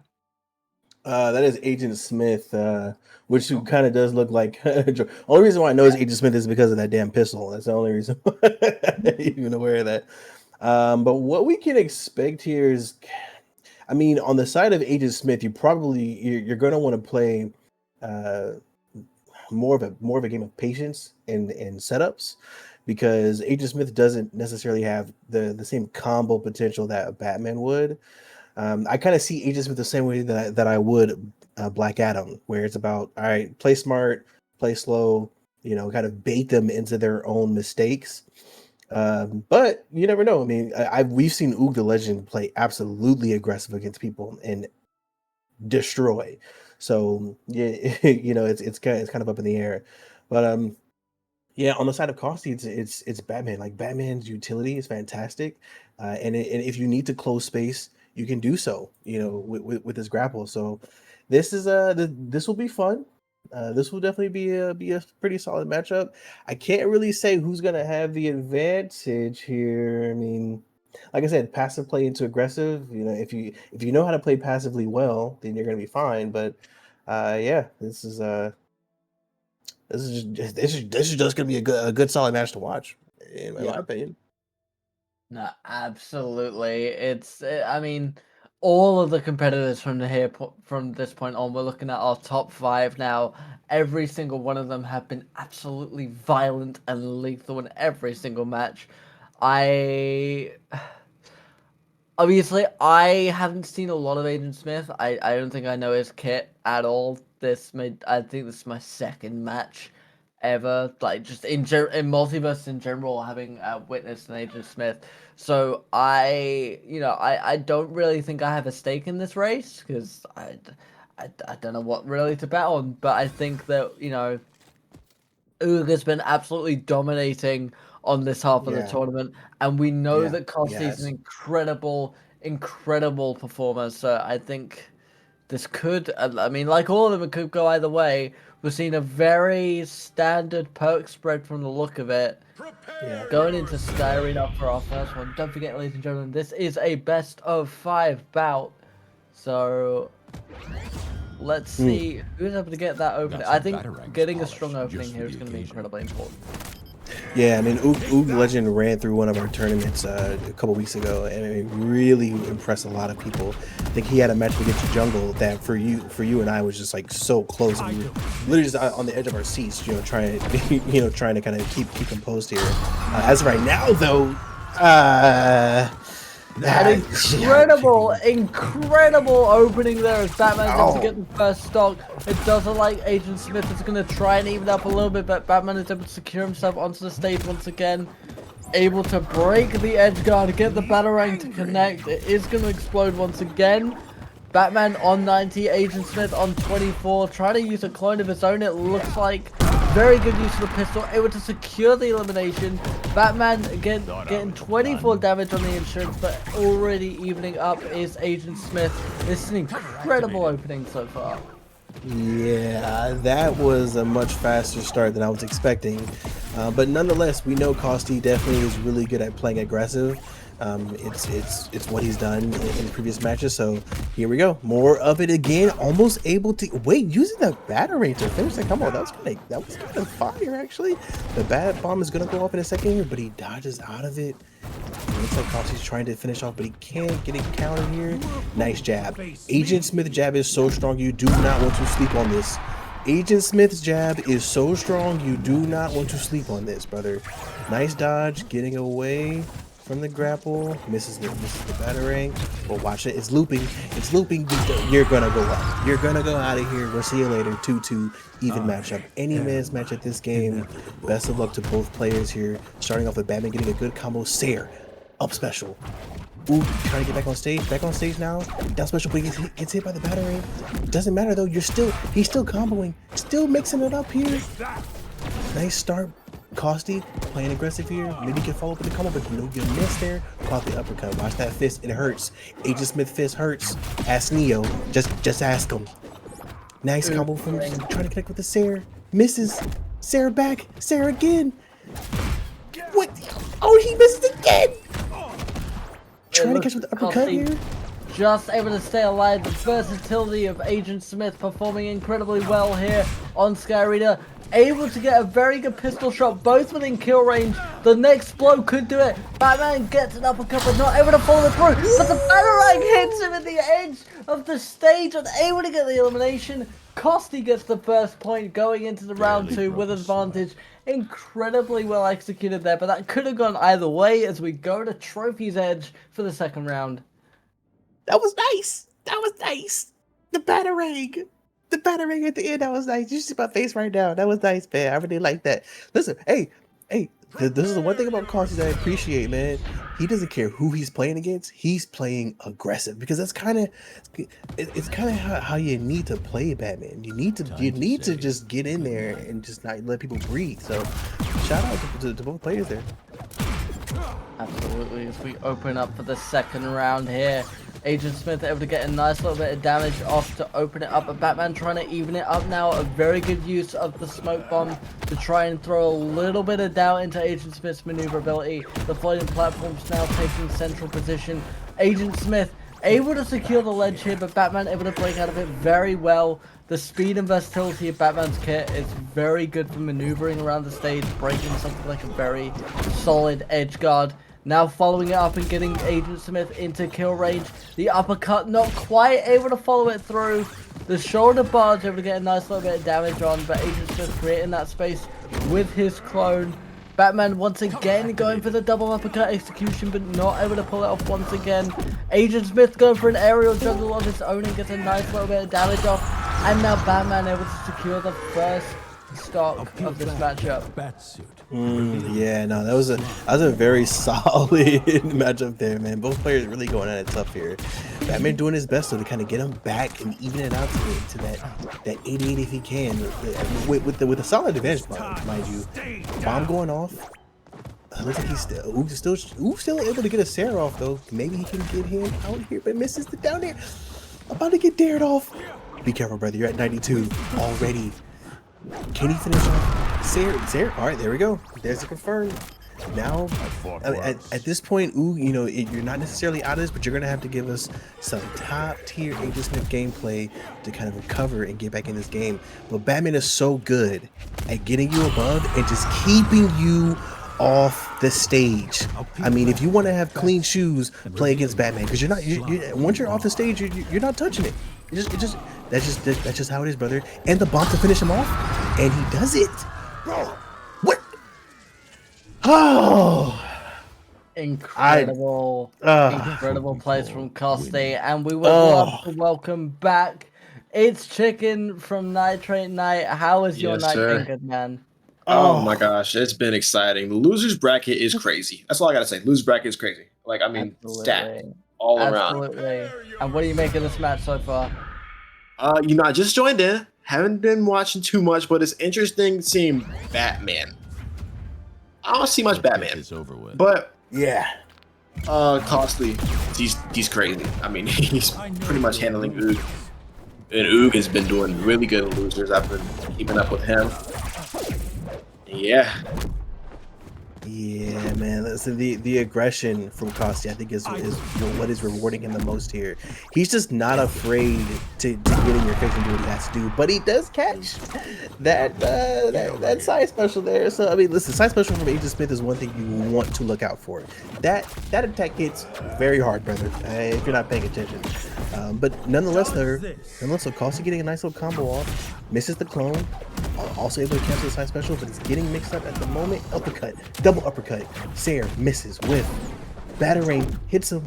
Can't finish the combo though. Dodges the Sarah. Attaches the backbone, but can't. Can you follow up? And that's a stop. Love to see it. That was fire. That was I'm fire. afraid that's not my ending yet. Very, very well executed survivability here from the Batman as they secure center stage. A stock apiece, 53-4, going up to 60-4. Batman trying to secure as much damage as he can, not able to get the slide in, and now Agent Smith is going to capitalize on the shift in momentum, getting a very good edge guard in and securing that second stock. 5 minutes, 35 seconds left on the clock, 2-1 to Agent Smith. Batman needs to secure this point if he wants to make it through to the next round into the semi-finals of the tournament. But Agent Smith gonna push, not allow him any inch of ground. Batman able to secure center stage once again, but Agent Smith is trying to chip that damage in, get as much insurance as he can, so he gets him onto 63 heat to 58, going up to 77 on 71. Batman evening it up now, looks like they might be going for an elimination, but not able to execute. Very good use of the Batarang though. Woo. Once again, not able to follow up on the double uppercut. Oh my goodness, the confirms for Batman, brother. That uppercut hurts. You gotta be careful there, brother. You don't want to get hit by that if you can, you know? But you also want to avoid Agent Smith's side special as well. So that's one of those things that can definitely confirm if you're not careful. Nice bat bomb though, but he's not able to get anything off of it. Sayer, Batman's trying to fly back in. Misses, whiffs, gets punished by Agent Smith, and Ooh comes out with game 3. I love this. I love this. This is what I want to see. Take it to game 4. You know, than most. just increase the pressure. Make this just a little bit more stressful for your opponent. You know, get into the heads of your opponent. This game is not just about button mashing. It's not just about getting combos. This can also be about getting in your opponent's head. And if you do it properly, you can come out on top. So, Ooh, show us what you got. That's all I gotta say. Of course, You know, I'm prepared. show what you got. I'm Batman. As we go into the 4th round on Trophy to Edge, platforms starting central and making their way out. Batman gets an incredibly strong opening here. Already gotten Agent Smith up to 50 using the smoke bomb to try and secure that ledge, but Agent Smith able to put on a little bit of pressure, create the space, reaching into the bag of tricks now, trying to even up this matchup, trying to push it onto that 5th round. Costi able to execute with the uppercut to try and create that space needed, but Oog pushing again and again.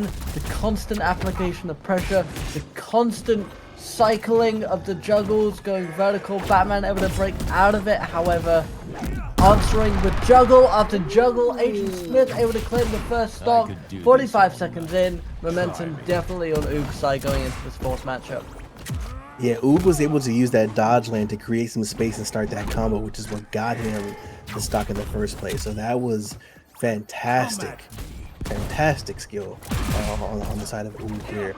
Obviously now Costi's not going to let up. He wants to get inside. He wants to throw his. Both players are just smacking each other on the face using a wet napkin, and it's not working for anyone. Costi, excuse me, is able to get the stock there. The nice little uppercut. So now tied up 1-1. Anyone's matchup here. Nice little combo into the down tilt. Not able to use a clone disadvantage. Misses the uppercut. Batarang misses the wall. A whole lot of whiffing going on here. Dash attack connects. Sayer, no thanks. Batarang. Using the Batarang as a little wheel there, but doesn't matter because Oog wants to combo you in there anyways. Sayer uppercut. Can he finish it off? Whiffs. Uppercut connects, but that bat bomb's gonna explode and he dodges out of it. Very well done. His dodges have been on point throughout this matchup. I know you're trying not to get juggled, but it doesn't matter. It's Batman. You're gone there, brother. There's a second stock from Costi. You gotta be careful here. Oog able to even up the stocks here. 2 apiece. 5 minutes left on the clock going into the final stock at 0-0. Batman with a very good opening in this final match. But it does look like, yep, Agent Smith is able to break out of it. The floating platform in perfect position to help Batman get back onto center stage. But it does look like Agent Smith once again guarding that edge, controlling the map, controlling the pressure. 67-45 on the heat, bringing up to 80 heat on the Batman, up to 87. Oog desperately trying to get this 4th point, trying to stay in the game, trying to make sure he has an opportunity to go to semi-finals, and he does. He executes a very, very nice downward elimination there. 2 points apiece. We're going to go to a 5th round in this quarterfinal matchup. This is exactly what I was hoping for. These are the moments that make you or break you as a player. I mean, there's no question that both of these guys' hearts are pumping full speed, trying to figure out how can I possibly come out and win this matchup. It was starting off pretty smooth here with the side special, but it doesn't matter though because Kelsey's back on stage. Both players spacing, trying to get inside here. Ooh, starting off with a nice little combo, edge guard. Continue to edge guard here using that jab. Agent Smith has a very solid jab. If you're not careful, you will get mixed up. Nice reversal. Doesn't matter though. Batman still uppercut again. Nice uppercut again, and trying to finish out. My target. Can't do so. Connects with the bat bomb though. Although Oog's able to dodge out of it. Uppercut again. Double uppercut. Misses the 3rd. Dash attack. Sayer. Can't quite get him off either. These guys are doing their best to kind of get some sort of confirm. And oh, okay. Both players now almost back on stage. Catches the super uppercut. Jesus, what one hell of a play by Costi. Very, very well done. Agent Smith is able to even it up though. A minute into this matchup, 1 point apiece. Whoever wins this is going through the semi-finals, ladies and gentlemen. It is all to play for. The $200 prize pool is very much on the line. Agent Smith setting up an incredible edge guard here as Batman able to break out of it with an incredible uppercut. And it looks like here, using the smoke, but not able to use it to the best way possible. Ooh, using his spacing, nice side special. Not able to get Batman off though. Nice. Okay, with the down push, I see you. Dare. See you later. That's 2-1 in favor of Oog. The clone not able to do his job. Batman trying his best to get inside, but cannot though. The spacing from Oog is actually winning him this game at the moment. Knowing exactly where to place himself. Uppercut, Sayer. No finish though. Batman missing. Costi's aggressive play is usually in his favor, but as of right now, it's actually punishing him. Well, let's see what he can pull off. Nice Sayer into the dash. Bat bomb doesn't go off. Nice counter here from Oog. Can't get that dare from Costi. Gets him the stock. Very nice job. We are down to the final stock in this final match. It's all to play for. 92 heat to a 5 reset effectively. Agent Smith trying to get that damage in, able to follow up with the uppercut, and they secure their place in the semi-final. Incredible job to Oog. It's my own fault for thinking you'd be Yo. Wow. Oog really did that. Oog really showed up and showed out. Like, you thought you had me, brother? I'm on my way back. Was that not a reverse sweep? Am I tripping? I believe it was, yeah. That was a reverse sweep. Oh, gee. Shout out to Oog, man. Hey, listen, even chat was talking about, hey, Oog's the GOAT. So, I mean, Oog, you showed up and showed up. I mean, you did what you had to do in the end. When it gets to this point in the tournament, the pressure is on. And if you're not 100% there, man, it can fold you in the end. Ooh, shout out, man. GG's. Again, I have to say, because I know I said it earlier, I still appreciate that level of aggression from Costi, man. He does not care who he's going against. He can be going against Jesus. He's still going to play aggressive, and he's still going to get in your face and do what he can to try to make something happen. So shout out to Costi, man. Like, that is and again, for playing Batman, a character that we don't often see in these tournaments. It's yeah, this is solid work. Absolutely. What did you make of that, Chicken? Breathtaking. That's the word I'm gonna use today. I mean, let's just be honest. Oog, after losing like the first game, or maybe his second, maybe first or second game in the upper bracket, he's just been on a freaking tear through the losers. And like I've been watching him, we've been following him the whole time. I knew it was gonna happen. He was not gonna give up that easily. He's a very aggressive player. He's a very smart player. I'm excited to see what he can do against Flakoko. Maybe even further his game to Anthos. We never know, obviously, but it's gonna be a good one. I mean, Flakoko, Oog, that's gonna be nice. I can't wait. Absolutely. Flakoko, known for incredibly risky executions, what has become known as vintage Flakoko. I am super excited to see this Agent Smith versus Finn in the semi-finals of our lower bracket contest. Once again, this is a 5-round bout. The winner will go on to the finals to face Anthos for a chance at the championship and a chance at the first place in that $200 prize pool. All is to play for right now. This is absolutely insane, and I am so excited for this match in particular. Yeah, no, this is gonna be interesting, man. Like I said before, we've seen Oog run through, winners and losers bracket in the past. I'm thinking back to again when Oog played against Jungle a couple weeks ago, and like that match was just being as so freaking insane. And we've also seen Flacco do the exact same work, especially on Finn, right? I mean, so many surprising combos that you can create. And this is just something that I'm, again, one of those matches where I'm like, I don't want to make any assumptions. All I just want to do is sit back, wait for the match to start, and see what happens, because this can go in either direction, if you ask me. No, 100%. This is absolutely wild as we go to Trophy's Edge for our first matchup of the semi-finals bout. The floating platforms are going to be in effect.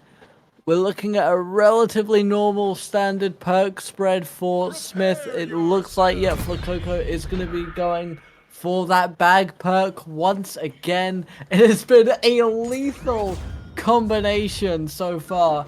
Who is going to be able to execute? These two are both able to pull very early eliminations, like a lot of these high-level players. Agent Smith immediately opening up with the dash attack, and then opening with a lot of pressure. The clone isn't able to execute on this occasion. Finn able to get underneath, do a lot of damage with that uppercut sword slash. Now juggling in the air, but Agent Smith with such a clean switch. That is insane. I'll make this. Oh yeah, no. I mean, seriously, Oog has a great start. I also saw a little bit of mix up there from Flakoko. You be careful there, brother. Listen, you don't want to get hit by the Jansport. Just please avoid the Jansport if you're Oog. That's just not what you want to happen. You don't want to go back to school. It's a dark time there, and it starts off with a good dare to get the first stock on Flacco. Great start. Nice air from Oog, trying to keep him off stage, do what he can, misses the dare, trying to hit him with a jab. This is a great way to get your first confirmed. Just edge guard as hard as you can. Misses that. Flacco starting with the combo. Good dodge, almost. Avoid the clone, but you get caught by the Sair. That's pretty much off stage. And excuse me, side special, not the Sair there. And now it looks like as a stock apiece, 26-43. Once again, Flakoko looking to get underneath Agent Smith, but getting pressured onto the edge by Oog here. Trying desperately to get a little bit of pressure back. 74-44, bringing him up to 85. Looks like Oog might be looking for that elimination once again. Able to switch it up is Flakoko. Once again, though, Oog able to get control over the edge. Almost gets that elimination, but Flakoko just able to stay alive. Using the gun in order to create that pressure. Try and stop Finn from getting the reset. Able to get back onto center stage, though, and now trying to open it up a little bit. 140-73. Incredibly risky positioning from Flakoko, but we know that they can get that elimination. All they need is a small opening, and they can absolutely turn this around. But Agent Smith able to counter their attempted elimination, secure that second stock. We're now 84-22, 2 stocks to 1 in favor of Agent Smith. 4 minutes 30 on the clock. What has me most impressed is the dodge play of both characters. Like both of these guys are dodging the same direction every time, and they're literally okay, well that's game. That's game one in favor of Oog. But what I was gonna say was that their use of the dodge is almost like they're like reading each other exactly move for move. So when they try to start a combo, their character models are just kissing, and at that point it just turns into kind of who's lucky enough to kind of get the confirm. They're both reading each other on point. It's just Oog did a better job of edge guarding Flacco, during that matchup there. It's kind of tough getting back on stage. Flacco is not going to have as much reach as Oog will have, especially with the jab. AJ Smith has a really good jab in this game. So when you get edge guarded, hopefully you have some way to to get back on stage without getting punished too much here. Absolutely, as an immediate aggressive opening from Agent Smith puts Finn immediately on the back foot. He is able to answer back though, pulling out that deadly uppercut that he has with that blade. Agent Smith though once again trying to get control over the edge. Finn able to break out of it though, trying to open up a juggle, but Agent Smith is able to escape. It looks like he's overbearing slightly with his stamina, but Finn not able to capitalize quite on the elimination. Gets a lot of damage though. 93-13. Everything does seem to be going in for Coco's favor this time around. Pulls out that deadly bag maneuver that we've seen him get multiple eliminations for. Gets that first stock. 28-0. 1 minute down. Absolutely well executed by Coco here. Like I said before, man, you gotta watch out for that Jansport, man. You know, when it's school time, that Jansport hurt, brother. It don't matter how many books you got in that thing. That backpack is not fun. Just be careful, and also watch out for Agent Smith's Sayer. Okay, the Sayer also hurts. Jab, mixing them up, got him off stage, doing his best to edge guard. Sayer again. Can Finn get back on? Trying his best. Bullet. See you later. That's one stop off the side. Okay, all right. I mean, listen, we're even at this point. 0-9, anyone's game. Because of some of the changes in Finn, he can't hold that tilt as long as he used to in the past. So the second you start charging up, you're gonna have to use it pretty quick here. Good combo connection though. Jansport does some damage to Ooh, trying to get back on, but getting mixed up again. Don't do it. Don't do it. Oh, Vintage for Coco is executed. Able to get that stock up immediately on Agent Smith. 11-13, bringing them all the way up to 34. It looks like Agent Smith now trying to catch up on the momentum, trying to apply a little bit more pressure. But for Coco, pulling the trick out of the bag, that deadly combination of moves. He could be setting up for it again. Agent Smith just able to escape it this time. Constant damage coming in from Finn here. Trying to keep that pressure up. Agent Smith not able to capitalize. We could be looking at it. Vintage for Coco again. There it is. The signature move of Flacco able to secure the victory.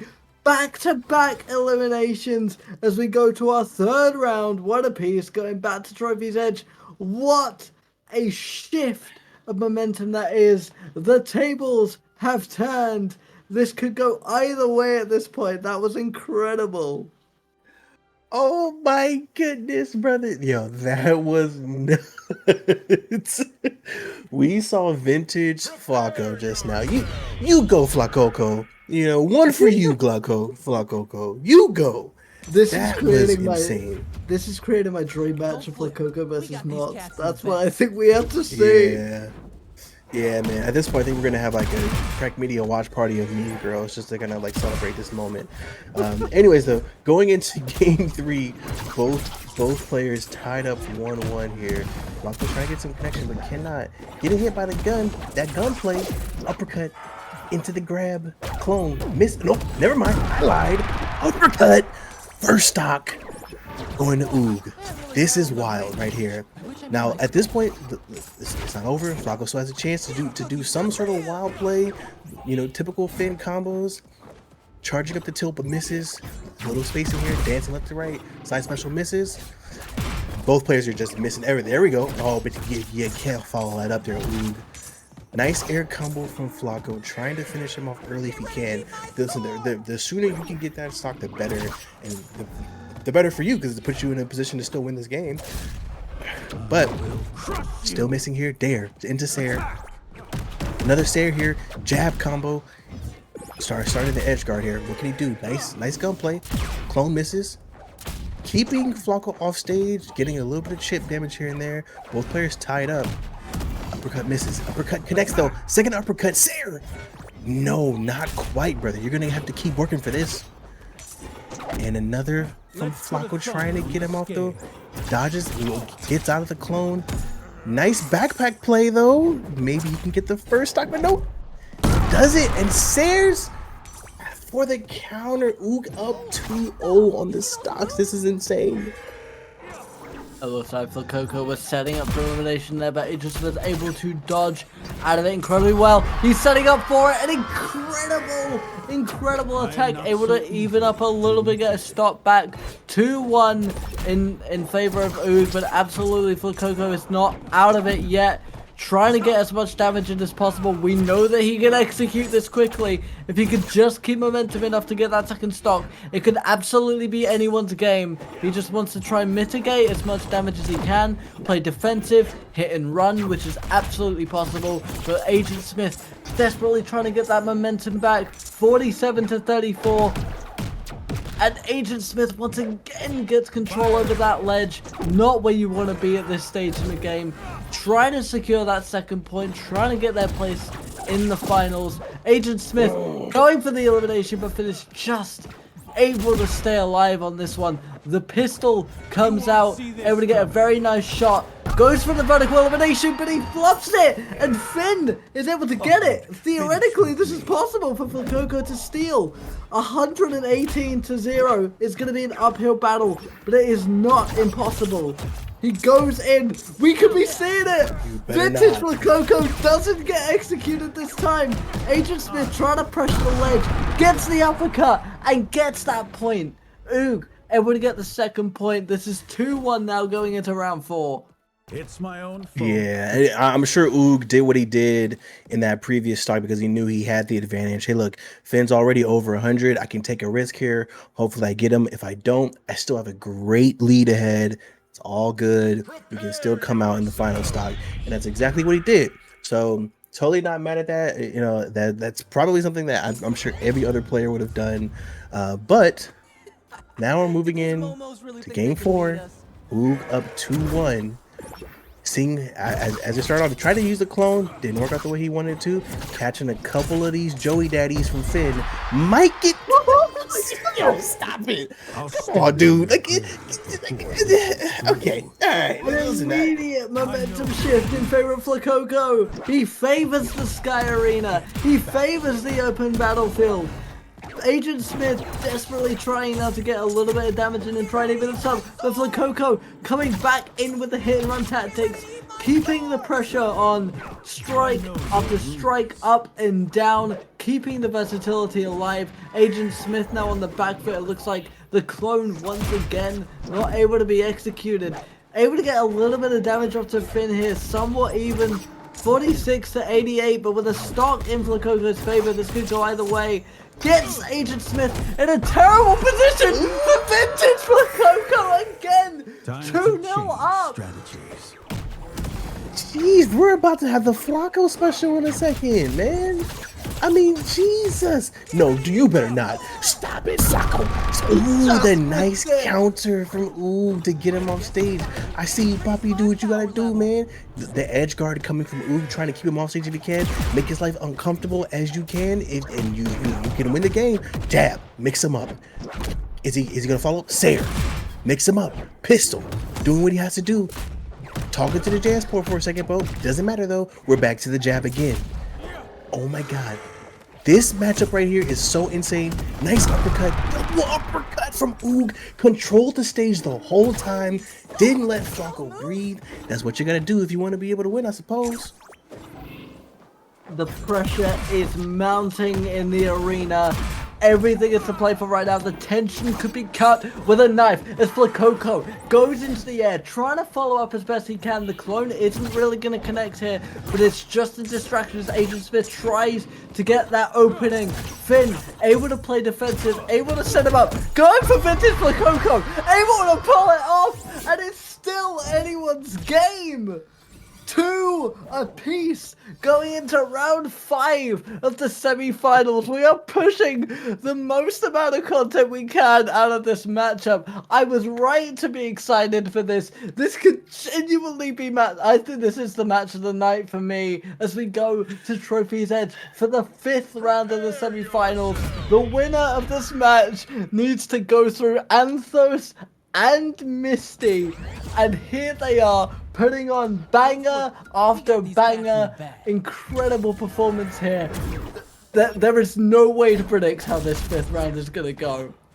Yeah, you know what won it for Flacco there at the end was his dodge reads.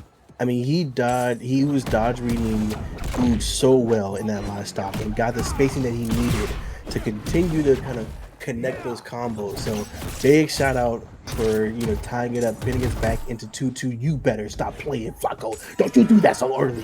Jesus Christ, man. Both players are at this point doing their best, getting a little spacing, a little dancing, a little cha-cha if they can. Missing, whiffing, whiff city. It's whiff city on both sides. Flacco trying to connect that up tilt, misses. Sarah misses. Can't quite do what he's trying to do here, but Flacco does start the combo. Misses the side special though. Nair into up combo. Jansport. See you later. First stop in favor of Flacco. Again, there it is again. Agent Smith now trying to get the pressure up using that floating platform to make a little bit of extra distance. Flakoko 1 stock up, 0 to 95. It looks like Oog is going to try and create a little bit of pressure here, try and even up those stocks, but Flakoko able to get damage in. Very nice heavy strikes, getting him up to 37. That's not a bad amount of insurance to have, bringing him all the way up to 54. 73 now. Flakoko keeping the pressure, keeping the momentum. The clone is going to stall him a little bit there, but he's going to whiff the attack now. Both are playing incredibly carefully. Neither connecting, that floating platform keeping the distance. Agent Smith goes for the elimination, but Flakoko is able to switch it up, and now it's Finn controlling the ledge. Uppercut isn't going to connect here. He's going to on the second one, not able to follow it up just yet. 118 to 87. Finn now looking for it again, not quite able to execute it, however, and now Agent Smith is going to try and get the elimination. Yeah, I mean, early on, Oog fed right into Flacco's plans of trying to chase him off stage, and it worked in Flacco's idea, because he could get back on stage, but then he just got knocked off stage. So maybe it didn't work as well in the end. But as of right now, it's still tied up though. I mean, Flacco has a great lead over Oog. All he has to do is just play his game. You don't need to be too aggressive, if you want to be, and you just want to get a second stock, just like you did right there with the up tilt. So fantastic play so far by both players. But Flacco has a solid lead over Oog. No, don't you connect with the Jansport. Don't you do it! Oh my! Secures the win, secures his place in the final. What a performance from both men. Oog and Flakoko, an incredible performance to both of you. Could not be more impressed. Chicken, what do you make of that one? What did I just watch? Look. This is my 4th tournament, MultiVersus tournament that I've ever casted. Ever, analyst, whatever you want to call it. That was probably the most hyped game I've ever seen, a MultiVersus. Matter of fact, hyped game of esports, period. Okay, Oog the legend. Oh my gosh, the anxiety flowing from me when he plays. I swear, he wants to go off stage, but we know, like Drew said, he got that Jansport on. Flakoko got that Jansport on. You cannot do that. But it was a really good game. Really, really, really good game. Holy, I don't even know what to think. I don't even know what to think right now. Yeah, depending on how these next 2 matches go, I want to advocate that to be match of the night. That was insane. I mean, I don't know what you've seen tonight, Chicken, but that was insane. Absolutely incredible. For sure. For sure. Oh my Indeed. lord. Indeed, man. I mean, Flacco, it's one of those things where even if he's down, you're like, all he needs is to just chain together one combo, and this whole conversation could be going in a different direction. Oog, at the same time, connecting those uppercuts the way he does, the dodge reads Mhm. that he's connecting. Both players are just absolute animals. Yeah. No, yeah. This was a solid matchup, man. I loved it. Absolutely. The fact that it went to a 5th round is a testament to the skill and prowess of both of these players. And to put on a match like that, whether you win or you lost, you have something to be proud of there. That was absolutely brilliant. Flakoko, Oog, if you guys are listening to this, my commendations to you. You are both incredible, incredible fighters. Be proud of that match, whatever the outcome was. You guys are fucking brilliant. No, I Now, love that passion. I would Go like to ahead, add Jacob. almost 40 people in this stream, and not one person was typing through that game. Like, on the edge of my seat. I didn't want to look away. I looked away for 1 second. Flakoko got an early start off. Like, come on now. Like, that was one of the craziest games I've ever seen. I can't stretch that enough. It's true. You don't have time. You don't have time to type where you're just like, like you're just reacting to everything that's happening in the moment. It's like, screw my keyboard. I just got to see what's happening right here, right now, man. Both those guys went absolutely nuts on each other, man. That was awesome. You know what, after that, I know as casters and analysts we are supposed to be unbiased, but after that, Flakoko, win this entire thing. Yeah. Yes. Got Yes. this. You can Yeah. do this. I'm Team Flakoko all the way, baby. But here's the thing. First of all, like I said before, shout out to Mean Girls. You go, Flakoko. You go. But you gotta go through Anthos Mhm. and then Misty, Yep. who are like, without question. I mean, we talked about this earlier, in the pre-stream. Misty being that dark horse, that person that people don't really know about too much, but it's just an absolute animal on the bugs. And then you have Anthos, an absolute animals on Superman. So, I mean, damn. This is about to be a mountain to climb if you can pull this off. And it looks like we're actually getting ready. We're not wasting any time. Mm-mm. We're not wasting. Listen, if you walked away to go get some water or to go breathe or smoke a cigarette because your anxiety is going crazy, you're about to miss out, because we're getting straight into this match. This right here is the losers final. Anthos and Flacco. Come on, let's do it. I'm ready to get started. Going into the first round at Trophy's Edge, Finn versus Superman, signature hero versus signature hero. This is going to be absolutely insane. A very slow opening as both opponents try and feel each other out, but Anthos immediately switching to that aggressive playstyle the Chicken mentioned earlier on in the night. Trying to use that Frost Breath to create a little bit of space, using that Heat Vision to create pressure, but Finn is not afraid, immediately goes in for the combo, but Anthos' dodging is going to mean that signature move that Flakoko can pull off is going to need to be perfectly timed and executed, trying to push that stamina bar to its limits, as Anthos gets an incredible grab here to open up, again, chipping away with that breath, trying to get a little bit of a cycle going on, trying to get that mix-up up. Finn taking a little bit of extra damage than would be preferred, but able to answer back with a combo of his own, 91 to 71. A very strong opening from both opponents. Yeah, absolutely. I mean, this is kind of what I'm seeing is exactly what I expected, right? Is, the attempt of aggression on this side of Flacco as he gets knocked out, unfortunately, for his first stock. And then there's spacing on the side of Anthos, man. And when this guy plays Superman, he just knows where to place himself to make sure that you can't get whatever it is that you're trying to get off, and he can capitalize. More of the Ice Breath coming through, trying to slow down Finn if you can. Combos, mix up, uppercut, eat that real quick. Mike Tyson on him. Anthos trying to keep his spacing going. Dodge attack misses though. Finn, what can you do here, Flacco? Can you get him out? Nope, the Jansport misses. Might try to fall him off stage. Gets the dare. There we go. First stock. 60 to 0. That one Not took me that by bad. surprise. Okay, you string together a couple combos. You're back in this game. You just stay hopeful. Keep going. Keep doing what you do. This is Anthos though, so you don't have time to dilly dally. You gotta play smart here. Edge guard working out pretty well here. Good dodge read from Flacco to connect with the Jansport. Now I'm The Oh, incredible adaptation of the signature Flacco move, able to get that second stock, and almost within an instant, the pressure has immediately switched up onto Anthos. The momentum is on Flacco's side, able to get away from that downward spike, able to avoid the elimination, just surviving here as well. 88, I can't, 24, there we go. Looks like Anthos is looking for that deadly combination, and now that ledge guard, the constant use of the frost breath, able to land this combination, able to get the elimination, even to up at 4 minutes 25 left on the clock. But this could genuinely go either way. All we need to see is Flacco execute one amazing breakthrough, and this could be done. Equally, Anthos just needs to keep his cycle going.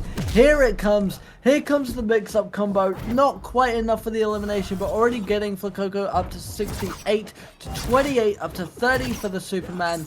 But Flacco trying to chip away, trying to get underneath. Doesn't read the uppercut though, and Superman's able to break out of that combination this time. This could go either way, 4 minutes on the clock. yeah, this is going either way at this point. Flacco doing his best to kind of get Superman off stage, but he might see Flacco hits the Jansport to send him back to glass. Bro, what? Like, at this point, I was thinking, well, Anthos has got this. This is going to be game one to Superman. And then Flacco says, nah. You're doubting me too much. I'm still here. Wow. You go, Flacco, go.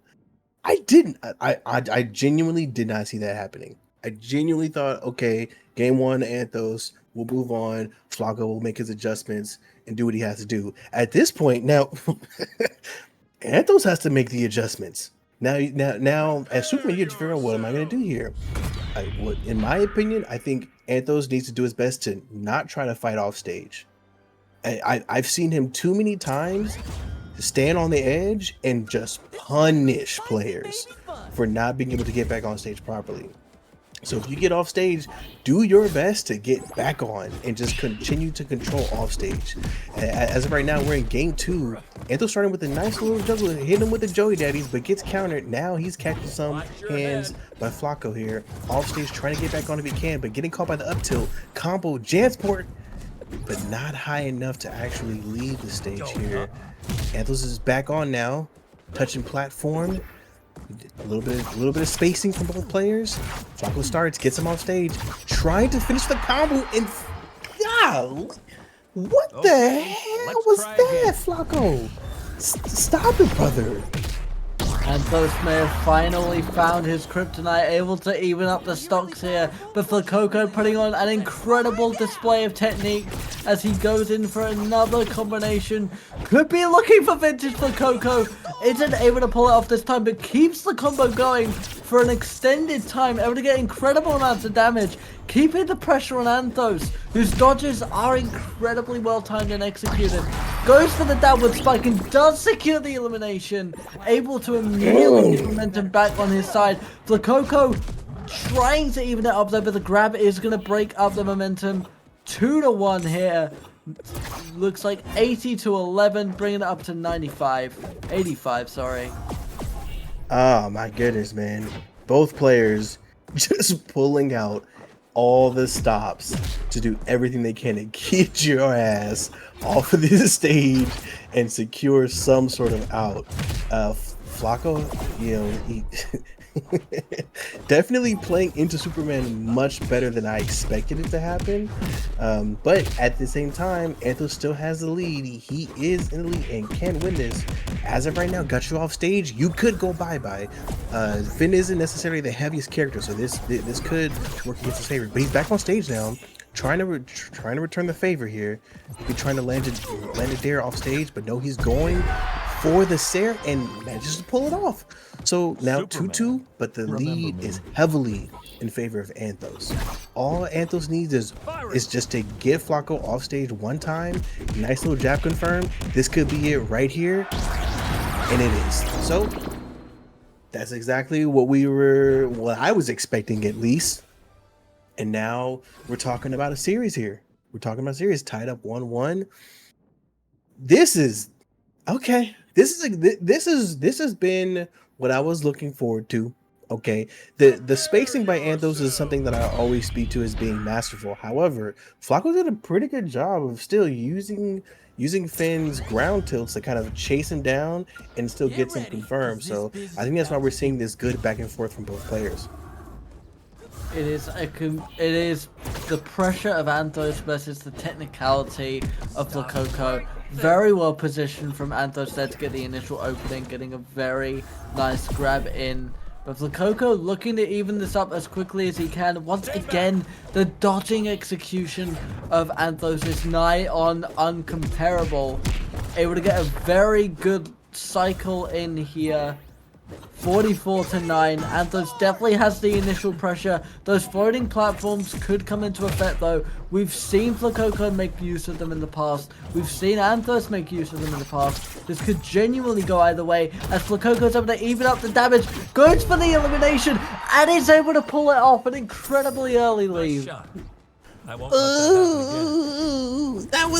That was fire. I'm fist facing right now. That was too good, man. Like, come on, just like connecting together the nair into the dodge attack into another nair, get him off stage. Sarah, see you later. Bye bye. Try again next time. Come on, man. Don't disrespect. You can't be disrespect Superman like this, okay? Similar to Batman, a lot of kids at home who really look up to Superman. Okay, you gotta chill. You gotta chill with these combos, okay?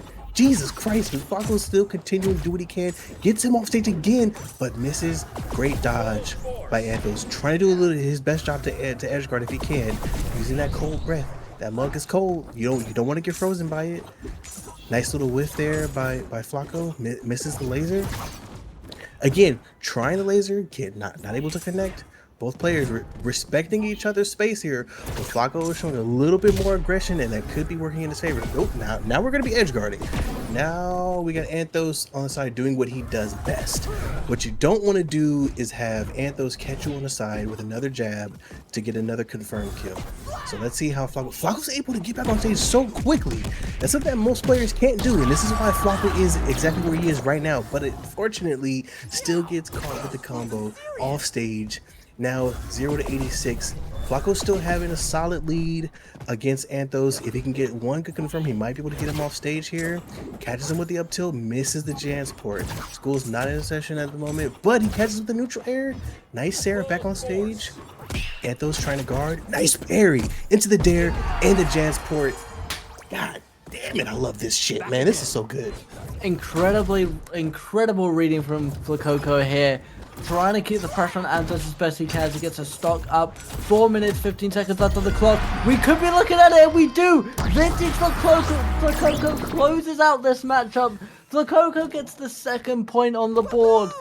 2-1 to Flacco as we go into round 4. This is where it's all to play for. The winner of this bout, don't forget, ladies and gentlemen, goes on to the grand finals of this tournament and gets a chance to win the cash prize in the $200 prize pool as we go back to Sky Arena.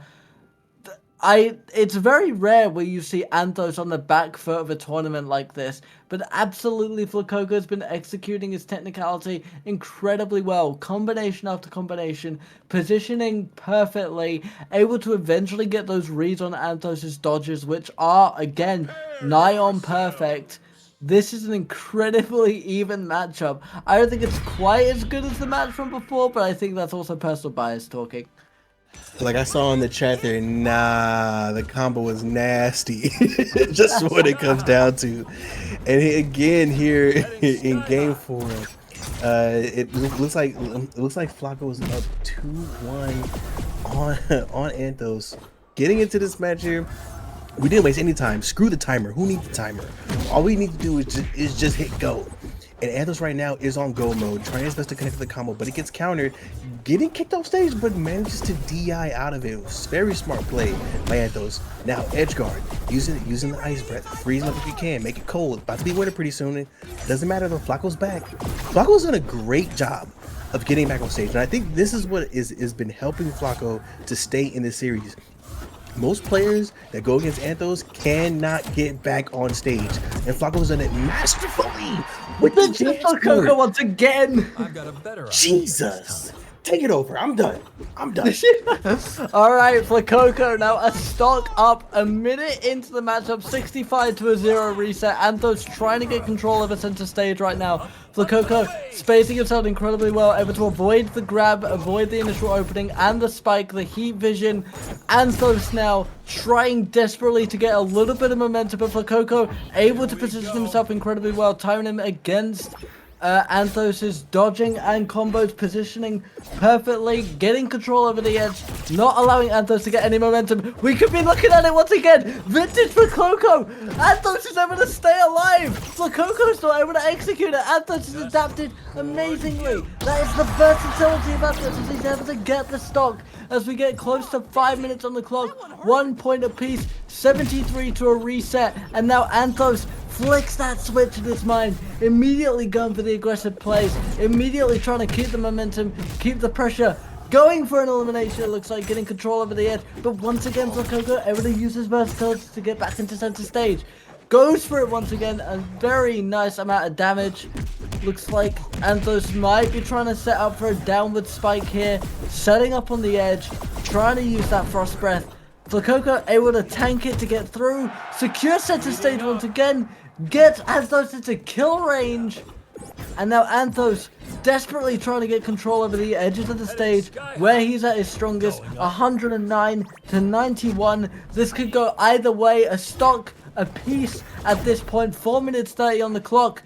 Flacoco able to dodge out of it, able to get himself in position for Vintage, and there it is. Flacoco has momentum once again. If he's able to get this final stock, he will be through to the grand finals. It is all to play for, ladies and gentlemen. The tension is building like you wouldn't believe as we go down to the final stock of this matchup.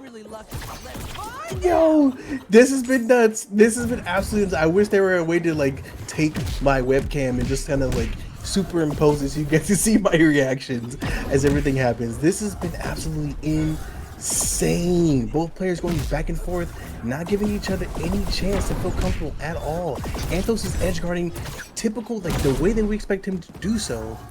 But Flacco's able to get back on stage here. Anthos jab him up, down tilt. Can't finish him off, but using that ice breath, trying to freeze him up, daddy, if you can. Gets caught by Flacco. You just don't go off stage against him. Okay, just don't go off stage if you can avoid it. Nice jab combo confirmed. And Anthos gets the armored attack to get Flacco off stage. What? We're going around 5. We're going around 5. We're going around 5 again. Brother. This tournament has been back and forth for the last 5 matches. This is insane.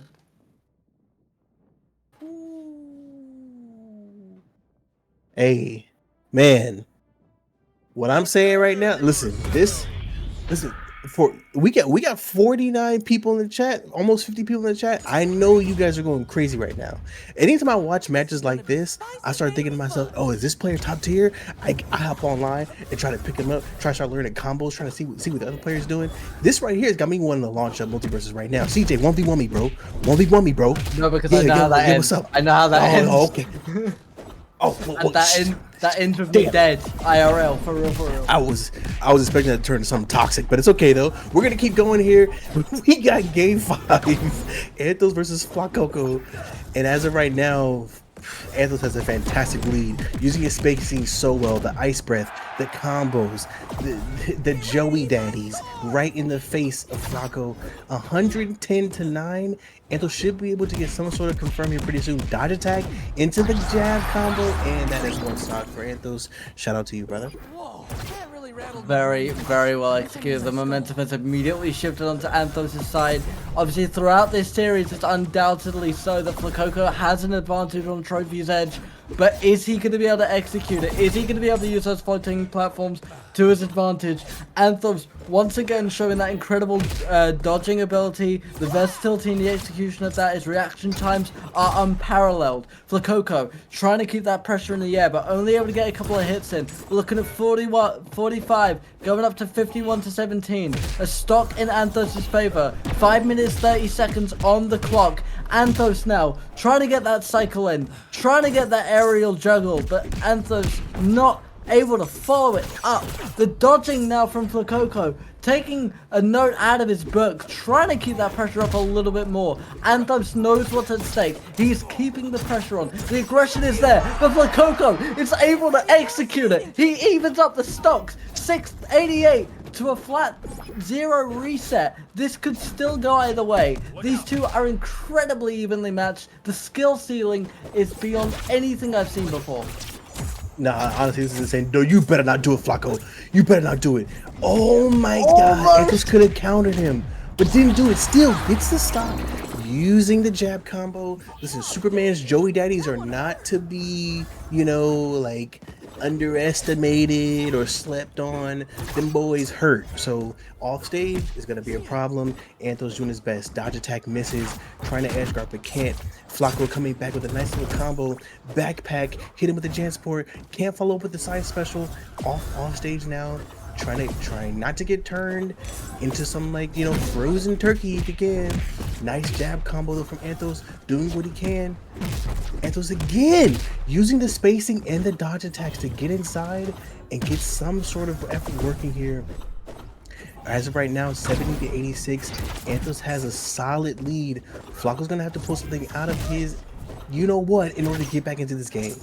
And maybe he can pull a combo there. Nope, he's not able to, unfortunately. This is where Anthos takes over though. If you do not get back on stage properly, this is GG. Let's see what he's able to pull off here. And the freeze. There's the freeze. The freeze is what did it. The status effect comes in. Anthos secures his position in the grand finals for Coco. An amazing execution there. The edge guarding from Anthos just able to win him that point. But absolutely an incredible final from both participants. That's absolutely insane. Chicken, give us your analysis. Look, last game, my analysis was very emotional. This one, we're going to get straight to the facts. All right. Anthos will always be consistent. Okay. He has 3,000 different playstyles, the best movement in MultiVersus. Flakoko realistically couldn't keep up, and that's okay. A lot of players can't keep up. Anthos, his his edge guarding is nuts. He'll have that ice breath. And then he froze him at the end. I saw it coming. I've seen him do it multiple times. Anthos do it multiple times. I've been watching a lot of Anthos. I won't lie. I've been watching a lot of Anthos. He just likes to use that ice breath, the laser eyes, and get right into the attack. If he lands it, obviously. And it's consistent. It's gonna hurt. All the above. Flakoko had a very good tournament, though. I will not lie. Now, Misty versus Anthos. Misty already beat Anthos 3-0. I don't know what happened in that game. Y'all was casting that one. Y'all can tell me, but I think Anthos might have a little momentum coming into it. So Anthos definitely has a lot of pressure on his side. Yeah, I mean, here's the thing. Anthos did not play Superman in that series against Misty. He played Wonder Woman and then Joker. I'm assuming Anthos knew something previously, and I'm pretty sure Misty mentioned in our chat that Misty beat his Superman just a few days ago. So that's probably why Anthos decided to switch up and go with Wonder Woman and Joker as well. This is one of those matchups where this could be Anthos deciding, you know what? Yeah. Sure, you beat me on Soups. It could happen. I'm going to beat you this time, and still pull out the Superman, still do his best to play the Anthos game that we expect. where it comes tough edge guarding a Bugs is that when Bugs is on the side of the map, if he jumps up and up tilts, he could stretch through that map and hit you as you're standing on the platform. So Anthos is really good at edge guarding, but Bugs is even better at stopping you from edge guarding. So that could be why Anthos decided to not go Superman and go with someone else. What he does here, we'll see. But this is going to be one hell of a grand final. For sure. We will see. Ladies and gentlemen, it is with great honor and privilege that the three of us get to announce that this is the grand final of the first MultiVersus collaboration tournament. We need to announce, for those of you who are new to how we do things here, Misty, for winning the upper bracket, officially has what I have coined Champion's Advantage, meaning Anthos, if they want to win first place and get their share of the $200 prize pool, needs to win 2 consecutive series, 2 sets of 5. Effectively, Anthos needs to win 6 matches. Misty, having won the upper bracket, they get advantage. They only need to win 3. We'd like to remind you that there is a $200 prize pool on the line as the first series get underway of the grand final. Anthos versus Misty. Superman versus Bugs Bunny. What do you make of this, Juice? Yeah, you know, as I mentioned before, you know, I'm just kind of patting myself on the back for kind of calling this, you know, Misty, you know, kind of being the kind of dark horse, along with the chicken as well, calling, you know, kind of making the same call. Misty's bug play, especially using that nair. If Misty is able to abuse that nair the way that we expect him to, then we're going to be seeing, like, this is going to be a long, hard matchup for Anthos. But as of right now, not too. You know, I was gonna say not too bad. But then it ended up in Anthos getting knocked off the map. So that's one stock in favor of Misty. So, you know, 80 to 12 at the moment, using that burrow to try to kind of create some spacing. Maybe use that to start a combo if you can. Missing a little bit of cold air coming from Anthos. Nice dodge attack into the armored attack. First stock from Anthos. So listen, it's 1-1, anyone's game at this point. Anthos has to do what we know Anthos to do best: spacing, keep yourself in a right position to get some confirms here. But Misty jabbing, hitting one with the bomb, might be able to try to follow up with the Sair, but misses. Nice nair into the up tilt. Okay, good DI from Anthos though. Nair again coming from Misty, just not playing games here. The burrow is something. It's so dangerous. You don't want to be near that whenever Bugs is going through it. Nair misses. Nice side hit, you know, side special coming from Anthos, and a good down special, but not able to finish it off.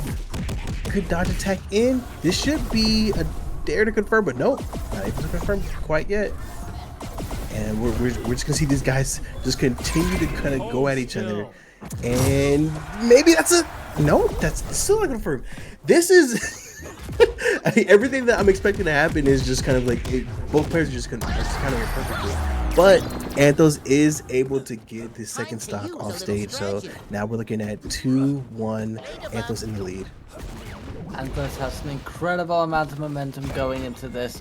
Bugs trying to control the edge here, trying to get that execution, able to even it up. We're going to be going into our final stock for our first match at a 0-0 even reset. Bugs now controlling the edge as best they can, but Superman able to pressure them off of it, switching up positioning, able to now get the control over the edge themselves, keeping it back and forth, not allowing Bugs to get any kind of damage in at this point, trying to use that frozen status effect, build it up slowly over time, get the stacks slowly building up. Went for a vertical spike there as Bugs has entered into kill range now. Bugs now desperately trying to get momentum back on their side, but Anthos able to use his incredibly timed dodges to keep the pressure, keep moving forward, control center stage yet again. Bugs is able to set up the burrows. Anthos ready for it though. Bugs able to get a little bit of damage off, but Anthos predicting the movements, able to read his opponent incredibly well, looking for that execution move. Dodges left and right from both opponents. All it takes is one lad, not able to get the grab. This could go either way. Bugs is able to execute incredibly easy at these lower heat levels. Bugs setting up the safe now. Again, an incredible dodge from Anthos. The save goes a little too high. Not able to hit that one. Bugs trying to hit and run ever so slightly. Gets control over the edge. But at 139 heat, all it's going to take is a single move for Anthos to send him off stage. Not quite able to finish it off though.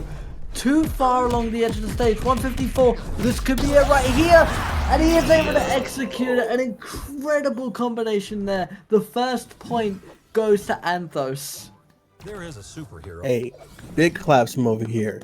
Big claps on my side. Listen, there are multiple moments where Misty tried his best to kind of close that space. Anthos does exactly what we expect Anthos to do. Find the proper spacing to kind of counter attack instead.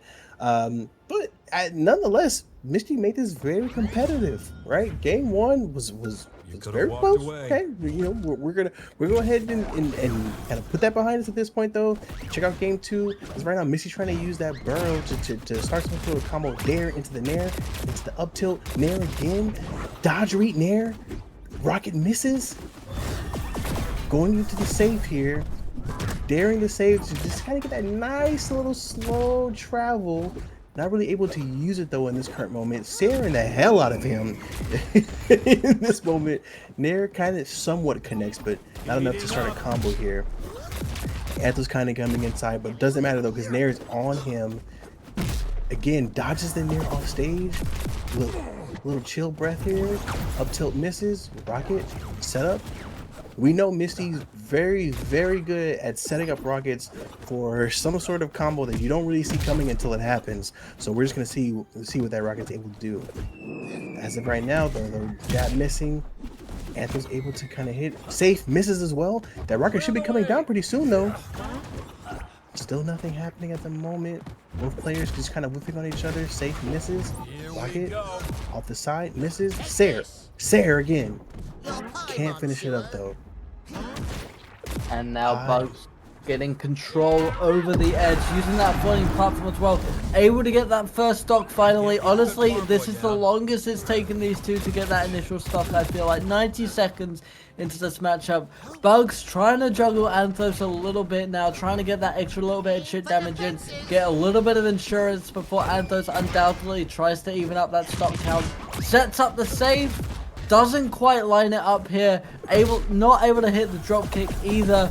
That rocket is eventually going to be set up for another attack. Might use it to try and get up here. Anthos not quite able to get the stacks of freeze. There it is though. The rocket wasn't able to connect, but Anthos whiffs the downward spike and Bugs now able to capitalize on it. Takes the window, takes the opening, able to execute with the rocket. Gets Anthos into kill range and Superman is knocked out. 2 stocks to nothing on Anthos. 87 to a 0 reset. That's probably the first time I've seen Anthos whiff on a true punishment, where he had the advantage and just did not fully take advantage of it. Had Bugs fully frozen, Bugs came out of that freeze like it was Demolition Man and said, guess what, partner, I'm here and you're getting off stage.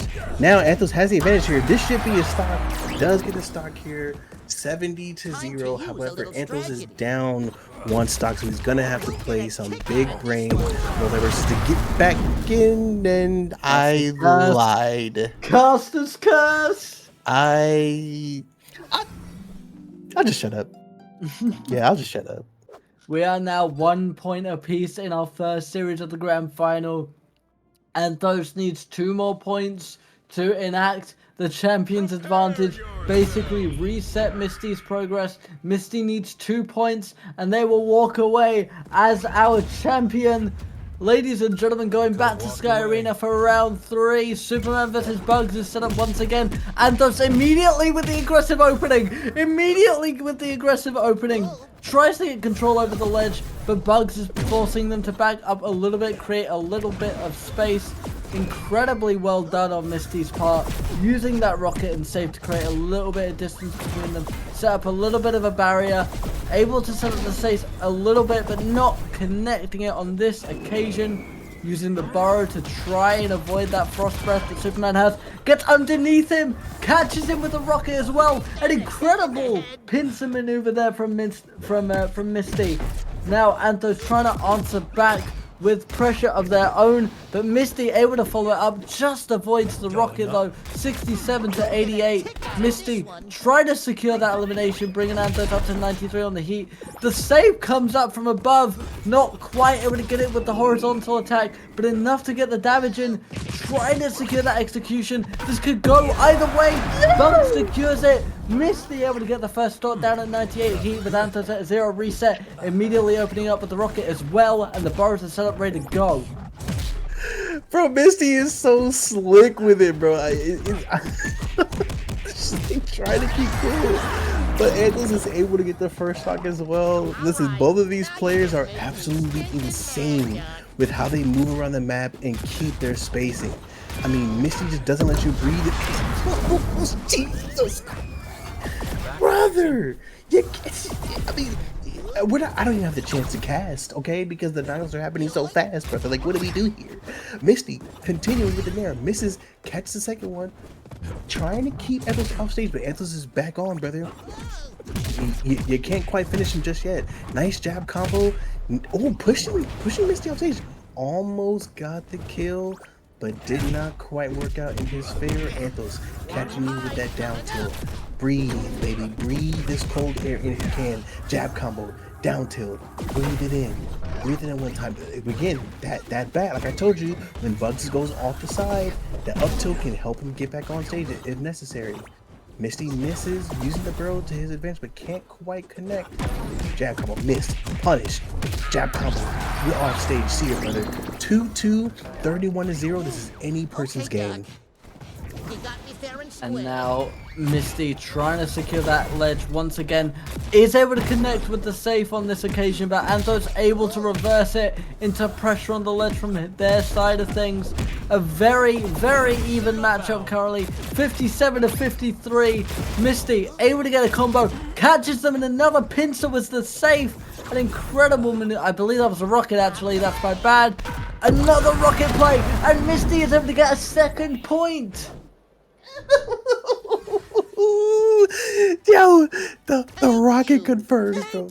The plays that Misty makes are insane. And again, I don't know if they're always intentional. It just happens to work out in Misty's favor at times. I mean, jeez, man. This is exactly what I was hoping for. Okay. I mean, for all the 55 people in chat, I hope this is exactly what you were looking for. Okay, because I'm satisfied right now. I mean, we can keep doing this all day long at this point. But it is 2-1 in favor of Misty. Listen, if Misty wins this game, goes on to be the champion of this tournament. Otherwise, we can end up going to game 5 if Anthos is able to pull off this comeback. As of right now, though, 42 to 27 in favor of Anthos. Anthos getting back on stage. Gonna start edge guarding Misty. Don't want to get frozen. This can not be a good thing for you, brother. 12 stacks, you're frozen there. We're gonna see you in a bit, brother. Yeah. Oh no, Anthos is not able to confirm that to confirm that stock, but still edge guarding Misty nonetheless, using the rocket to try to get back on stage. Just glide there, brother. Safe. Doesn't confirm. Burrow. Incredible dodge there from Anthos. Incredible dodge there from Anthos, as Misty is very much in kill range. Anthos going to try and secure that first stock, which they do. And at 39 heat, it's clear to see that Anthos has a very good advantage. But once again, caught by that rocket, caught by the bat. The save comes in and gets the elimination out of nowhere. What? Again, I mean, again, these setups happen, and I'm like, Was Misty trying to do that, or did it just work in Misty's favor? I've said that. I've asked that question to myself too many times.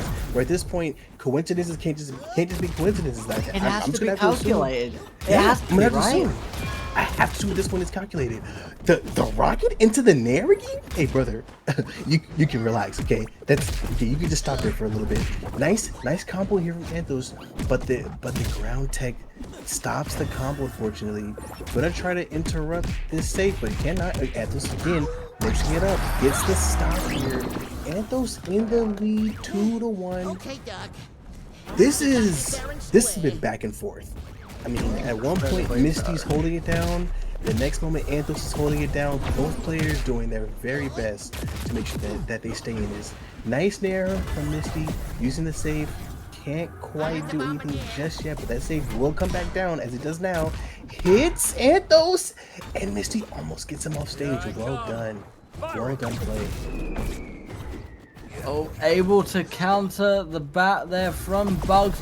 Able to avoid the rocket now as well. Anthos getting a lot better on these reads. Sets up for the elimination. Doesn't quite make it, but puts Bugs into kill range. As is Superman. Bugs is able to even up the stocks, but they basically have to pull off a perfect elimination if they want to secure their victory here. The next point will decide it. 4 minutes left on the clock. Anthos able to get the elimination. Anthos gets the second point in this series. Anthos is still in the game. Yeah, Nice work, everyone. yeah, that's the thing, man. If you're on the edge of the stage against Anthos, put your controller down, big dog. Just go ahead, put the controller down. This is gonna be a little bit tough for you to get back on. He is so good at keeping you off stage when you get off. So 2-2. This is exactly what we were expecting from the grand finals. Anthos on the Superman, Misty on the Bugs I Bunny. hope we all meet under better Let's circumstances get someday. into game 5. Oh my gosh. Nair to start off the game. Nice little combo, juggle him up. Bomb misses, but the safe doesn't connect. Nice jab combo. Again, Sayer off stage, misses. Superman is able to get back on stage very well. Nice edge guard, but not able to do it because of Bugs' up tilt. Again, Bugs' up tilt going to shut you down if you do too much. Superman gets caught by the bomb. Nice burrow into the Nair. Can't connect with the up tilt though. And we got Misty trying to link together some sort of Sayer. Nope, not able to do it. But as of right now, it's 33 to 150, and there it is. Misty getting the first I won't stock make off. that mistake again. This is getting intense, CJ. This is getting intense. No, absolutely, and now Misty not allowing Anthos to get any level of momentum whatsoever, keeping that pressure up. Anthos trying to secure the edge, but having to back away because of that rocket, knowing the damage it can do, knowing how hard it is to read, but able to get the downward spike. Misty is taken out, the stocks are evened up once again, and we are 35-0 with these two. That's basically an even split, 55-0 now, and once again Misty takes the momentum, trying to get Anthos in position, but Anthos trying to secure the center stage once again, which they're able to do. Maybe goes for an uppercut there, able to get a lot of damage in. Misty went for the elimination, but was able to avoid it. Anthos able to do a little bit of damage, but the rocket comes in once again. The timing, the setup, the execution, it is impeccable from Misty. The safe is up, ready to go. Anthos goes to the vertical elimination, and they are able to get it 128, deep within kill range at this point, able to even it up. This is 0-0 at 2 points apiece. Anthos just needs to secure one stock, and they will completely reset Misty's progress. Misty needs to secure the last stock, and they will walk out of this tournament our champion. The pressure is on. Misty pushing Anthos directly to the edge, but Anthos stays alive. This right here is the moment, ladies and gentlemen. Do not take your eyes off the screen. 2-2, 2 stocks to 2 in the first best of 5. Misty almost getting the offstage safe, misses. Right now, Anthos has the control. Nice uppercut, trying to use the spacing, but Misty counters it using the burrow with the back, and Misty gets the final stock. Oh my goodness. You know I had to do it. Ladies and gentlemen, may I present to you the champion. If I may, You got it, CJ. MultiVersus collaboration clash champion. Congratulations, Misty Chicken. What do you make of that? That was such an amazing way to cap off the first and definitely not the last Crack Media and Nitrate Night MultiVersus collab, because that was fun. That was the most fun I've ever had at a tournament, and I'm not even lying. Misty was all up in Anthos' face. We know Anthos doesn't like that, you know? We know Anthos doesn't like that at all. But, geez, and the way Misty conducts his combos flawlessly, and he doesn't give up. He'll be in your face. He will start twirling around, doing Bugs Bunny stuff, and then just send you out of the map without you even knowing it. He's really quick with it. That was such a quick series, you know? Really quick. It was just amazing. I mean, that's all I gotta say. Amazing MultiVersus gameplay. Even somebody in the chat said Misty plays like a Looney Tunes character, which is very true.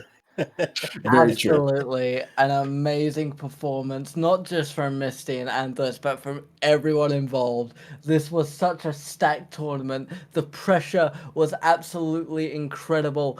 Every single one of you that performed tonight have done something absolutely brilliant. But of course, Misty, congratulations. Enjoy your cut of the profits. Same to you, Anthos, and same to, I believe, who was it that got that? Flacoco got third place. So absolutely, each one of you deserves a pat on the back. You guys have done absolutely brilliant. This has been amazing. Thank you to Nitrate Night and Crap Media for hosting such an incredible evening. Thank you to everyone in chat, all the followers on both channels for being an absolutely amazing crowd, keeping the hype alive. Juice, any final words before we send it off tonight? So you guys have cleared everything that I was gonna say. I mean, both players played fantastic. That was actually the matchup that I was kind of hoping for. Like Misty versus Anthos would be insane, and that's exactly what it was, man. I mean, damn. Shout out to both of these players. You guys are absolutely nuts, and I cannot wait for the next tournament. Absolutely. All right, we are going to be heading over to Kefka, but we do have something to announce here. It's Uncle Chubbs is doing a King of the Hill MultiVersus tournament / event thing. So if you want to keep going with these platform fighters, head over to them and get yourself in that King of the Hill. We're going to be heading over to Kefka, go and show them a little bit of love. But ladies and gentlemen, we will see you next month for another collaboration with the beautiful people at Nitrate Night. It's been an absolute pleasure to be your host tonight. Thank you to J-Dog for producing all of this and being the voice in our ears, the background support. Thank you to everyone in chat. Thank you to our participants. Thank you to Kat for doing all these beautiful graphics. Thank you to Chicken for being an absolute amazing collaborator and absolutely bringing this whole thing together. And Juice, thank you for just being a very attractive person for me to sit next to for 4 hours. I'm happy to be here. This is what I need. I feel like I have to go and hop on MultiVersus so I can kind of get some matches in myself. So yeah, absolutely. I'm glad to be here. But ladies and gentlemen, we will see you next month. But that is goodbye from us at Crap Media and goodbye from us at Nitrate. Chicken, do you have any final words? All I gotta say is a pat on the back for you guys casting. Y'all made this hype experience even more hype, and also to my caster that was helping me too. That was so much fun. Absolutely. Love to Jello as well for those who were able to enjoy the amazing casting of that side. But we will see you next month for our collaboration. Will Anthos be able to take the crown next time? Will Misty be a reigning champion? Find out next month. But from all of us over here, thank you and good night.